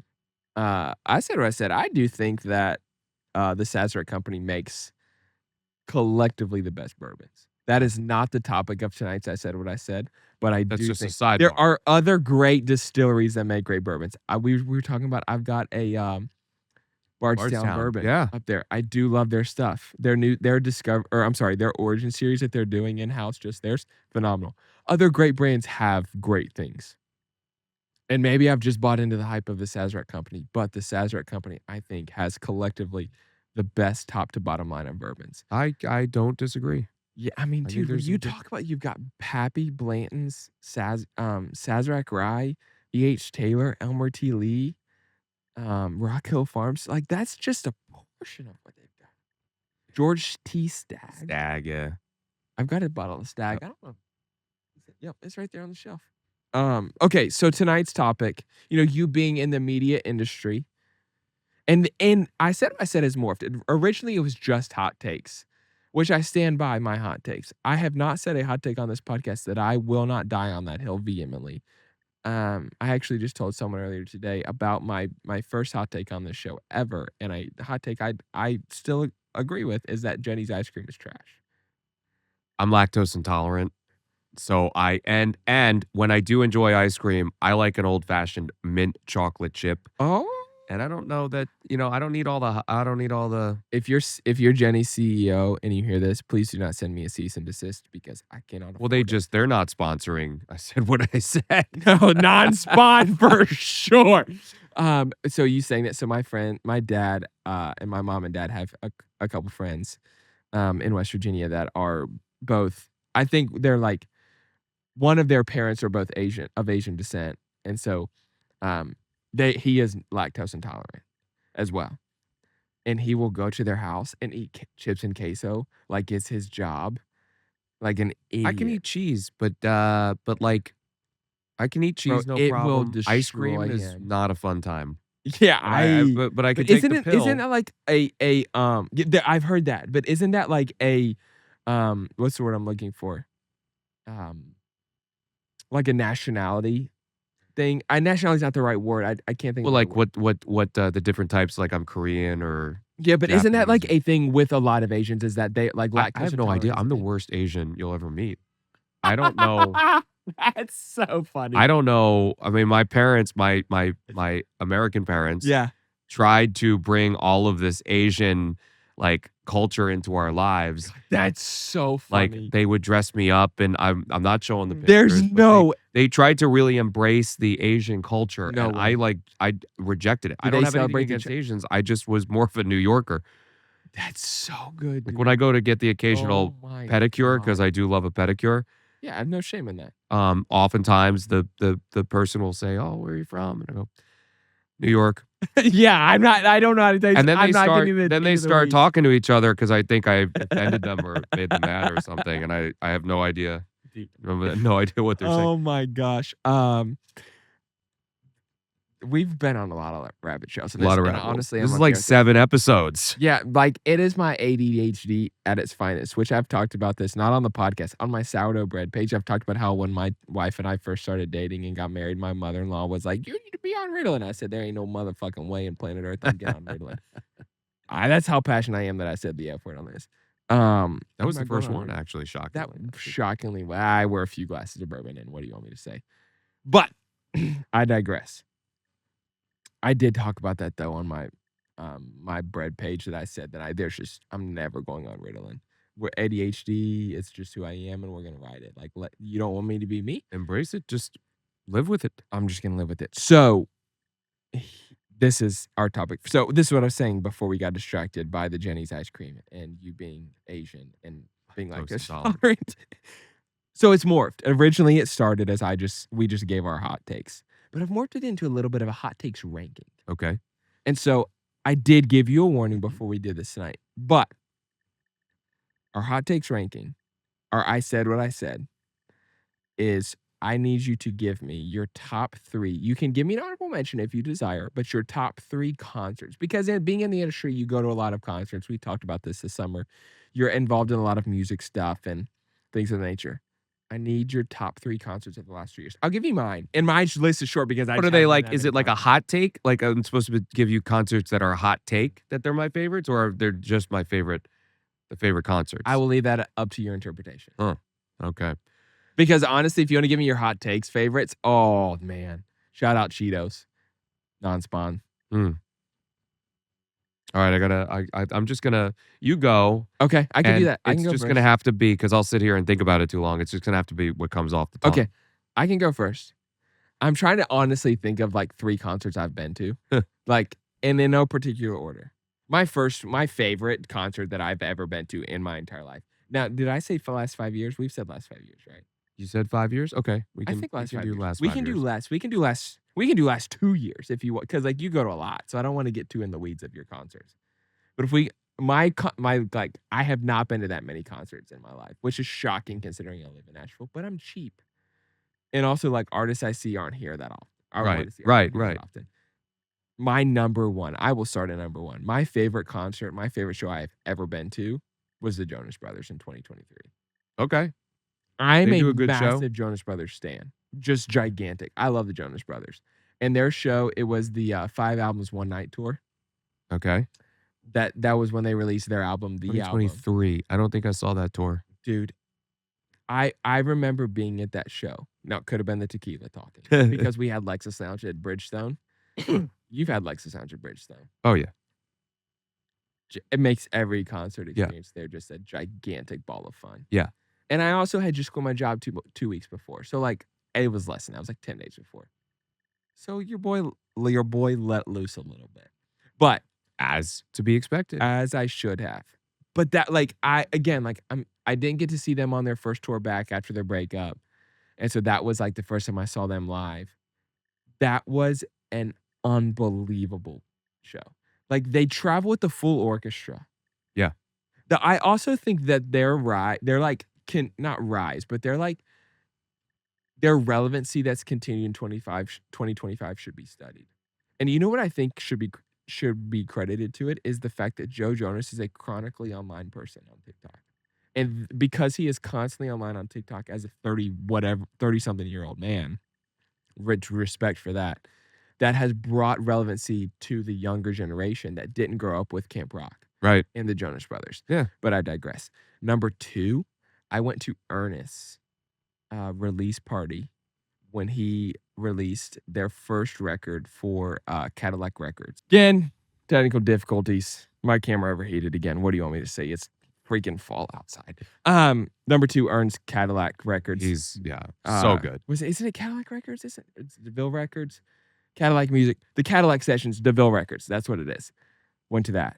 That's number 2. Unbelievable. Morgan Wallen shows up, Jamie Johnson, Ella Langley. Freaking unbelievable. So good.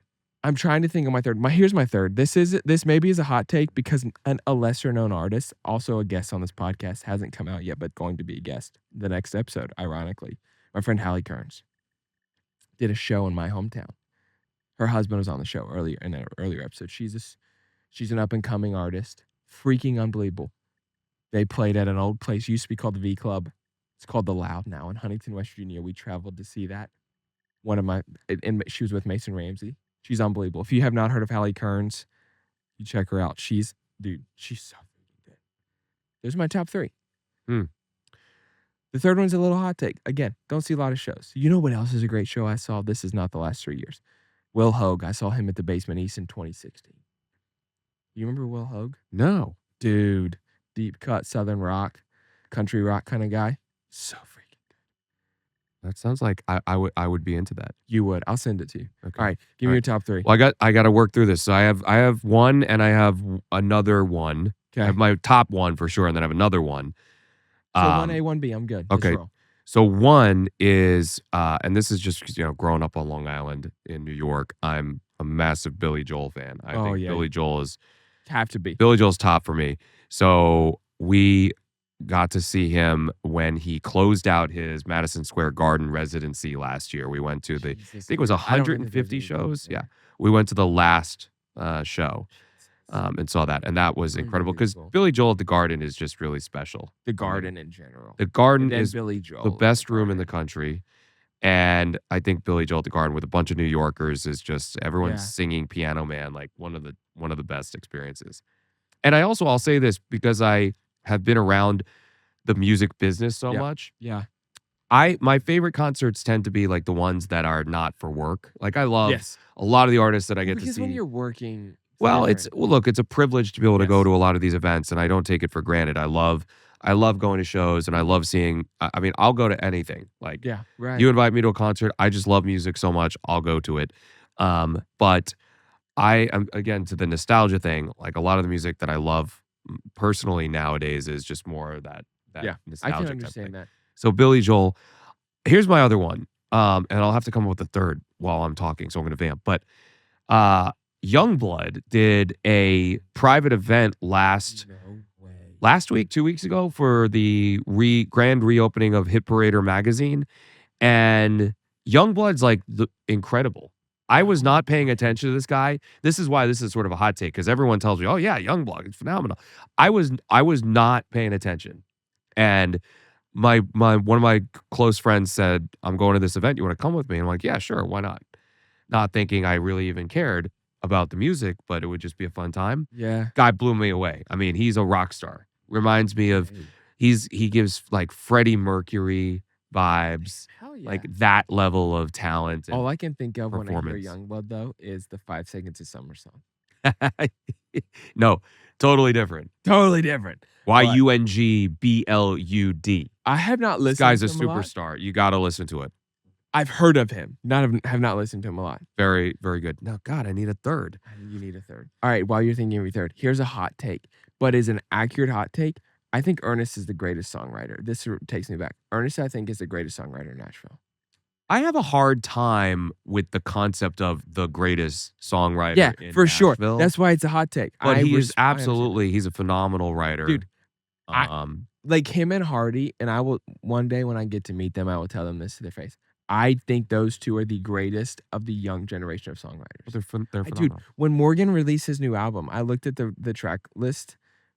Ernest was the writer on I think 8 or 9 of those songs, and Hardy was on 6 or 7 maybe. And Yeah. I could be over exaggerating on Hardy's. I don't remember exactly, but Yeah. like Ernest is one of those guys. Like to your point about Youngblood, like and like sleeping on stuff. Like I think Ernest as a songwriter and as a singer slept on. Like you do not realize like what that dude has put out and created. Yeah. A freak of freaking nature, dude. Well, and both Ern and Hardy have incredible fan bases already. Yeah. With, comparatively speaking, less like radio airplay and Yeah, less that sort of thing. exposure. Yeah. But Yeah. like the They have real fan dude, base. Hardy's new album, his new country album, unbelievable, dude. Yeah. I also was one of those people that hated country for 10 years because of bro country. And now I go back and listen to that There's era of such country that I hated on, and I'm like, damn it, that was so Well, that's just now like I think of that as pop music now. yeah, But yeah, yeah, yeah, there's yeah, yeah. such great music right now Dude. in the genre. Yeah. And a lot to be excited about. I just think it's just and when you think about country music different than a lot of other genres, I mean, the whole songwriting process is Yes. really special. It's so Um, unique to me, dude. And I have a genuine appreciation for to be able to listen to the way these guys write songs Oh, or yeah. girls, whoever it is. Yeah.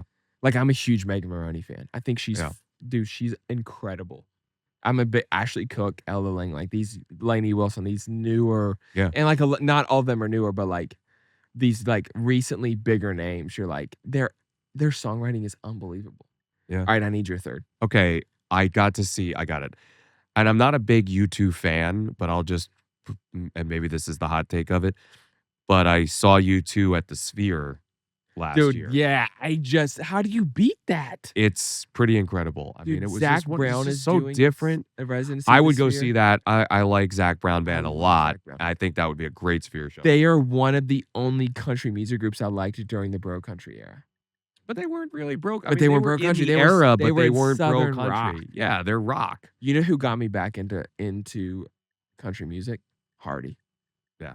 When Hardy released his album Rock, that got That's- me back into it. That's some good country music. God. Man. All right, I came up with 3. But yeah, the Sphere, got you if 3. you get a chance to go see a show there, it's just an unexpectedly How high up were you? we were on the floor. Oh yeah, shit. So Can't hide money, baby. it w- well, and I couldn't there that night either because the drinks are like $40. I could buy a Yeah, handle you're of in Tito's. Vegas, I could bro. buy a handle of Tito's for one single Tito's soda there. Okay, all right. I'll tell the story and we'll close. Gosh, I said a cool close again. That's the second What's time wrong I've with pulled a close? pastorism. It just feels Close. too pastory. What do you want me to say? Okay, we'll wrap up with this. That sounds a little better. So I got to go to Keith Urban and Vince Gill put on like a charity benefit Christmas concert. And I played in a golf scramble like November of 2023. And they had like 3 prize things: closest to the pin, longest drive, and a putting contest. I won all 3. Yeah, I By did the way, not I'm play winning great. none of those. Dude, I didn't play great, but like I'm winning the shank it to the right contest. dude, I had a couple transfusions, had some cigars. It was like November, it's cold. We teed off 2 hours late because there was a frost delay. We were in the afternoon flight, whole thing, whatever. Tee off on 9. I was also lifting for the first time in a while, and I've never been more sore in my life. Tee off on 9, do the putting contest. 65-foot putt, left to right swinger, drained it, walked off the green. And I was so pissed on that putting contest because my ball was on the green on 9 after our second shot, and they took a shot we had to chip because it was closer, and I was pissed as hell. And I literally told my car partner, I'm like, I'm gonna make this instead of us chipping. This is bullshit. So I go to the putting contest, drained it, walked off, pissed as hell. We play whatever. We're on the par 3 closest pin. Hit a wedge like 10 inches. Win that. Go to the longest drive. I outdrove the longest drive by like 25 yards. Just so like they're literally, I'm staying for the award show that I never stay. And I'm down in deep Murfreesboro, Spring Hill. And I'm staying because I know I'm winning everything. One of the things I won was tickets to the Dirk, or not Dirk Bentley, to the Keith Urban Vince Gill Christmas benefit concert, Yeah. whatever. And it's box seats. I'm like, hell yeah, we're gonna have a time. Bro, I show up. The box isn't unlocked because it was a company that has the lease on the box that gives the tickets away. So I show up I take one of my closest friends in Nashville. We show up. There's nothing in there. No food, no drinks, no nothing. So they bring us we're like, okay, well, we're here. We're going to drink. We're going to have fun. They bring us the menu. A bottle of Buffalo Trace was $325. Oh, yeah. And I'm like, they'll get you in those suites. and I go, dude, which is why Lexus Lounge is better Yeah. than suites at Bridgestone. Well, you could just walk out the suite at that point, go to the concession stand and buy a freaking hot dog Yeah. and get a mixed We drink. bought like a six pack of Blue Moon. My buddy bought us like Jägermeister Oh, mixed drink or something. I don't know what I drank, but I drank it because he gave it to me. there you And go. so that is why Lexus Lounge at Bridgestone is better than box seats, unless you're with the corporate sponsor that is paying. Then it's worth it. Amen. Yeah. that. Man, Tim, thank you so much for coming on Deepish. Buddy, this was has been great. such And a great congratulations. conversation. This is just awesome to see your venture. And Thank you. I love, again, like I have such an appreciation for people who are building things, and now having done a little bit, and my thing isn't that big of a deal, but No, it is. knowing what it takes, the mental fortitude Yeah. and the grit and the kind of the ability to just figure things out when you're building something like this. I love it, and it's special to be a part of it. Man, thank you so much. It's truly been an honor to hear some of your story and have you on here. So, man, if you are in the media industry, you need a consultation or someone who can help you grow your company, grow what you're building. If you're another podcast, you're not competition. You're an opportunity to hire Tim and grow his business. So, Tim, seriously, thank you so much, bro. It's an Thanks, honor, buddy. man. Appreciate you. Appreciate you, brother. Great. Episode 7 of Deepish. We'll see you next time. Well, that was my conversation with my friend Tim Clarke. I hope you enjoyed it. And, maybe you learned something. Every now and then, I guess, maybe you learned something, or at least you're entertained. And that's the goal of this podcast, I think. At least for now, that's the goal. But thanks so much for listening. Also, quick shout out. Got to give a shout out to, if you watched last week's episode, we talked about Pizza Hut needing to bring back the buffets. And by we, I mean I said it, and I stand by it. I think Pizza Hut should bring back the buffets. I think that Blockbuster should come back and do movie rentals, but make it cheaper than it is to rent a movie on streaming services, so that it makes me want to actually leave my house and go do it. Bring back their movie theater butter popcorn that they had at the checkout aisle, be able to rent video games again. But anyways, posted a clip from that online last week, and Pizza Hut commented on TikTok, and so it's a very big deal. So Pizza Hut, sponsor the pod. Let's come together and let's bring back pizza buffets. We can pioneer one in Jolton, Tennessee. We'll bring back a pizza buffet, and I will be a weekly guest.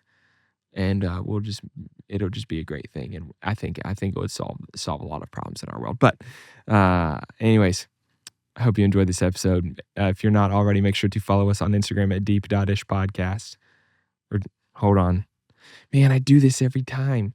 I should know what our username is. I post on it every day. Why can I not remember what our username is? Yeah, it's deep.ishpodcast on Instagram, TikTok. Make sure you follow us or subscribe. That's what I was looking for, to our channel on YouTube, and follow us on Spotify, Apple Podcast, Amazon Music, wherever of those four you listen to. Make sure you check us out every week and leave us a review and subscribe so that you never miss an episode. We will see you next week.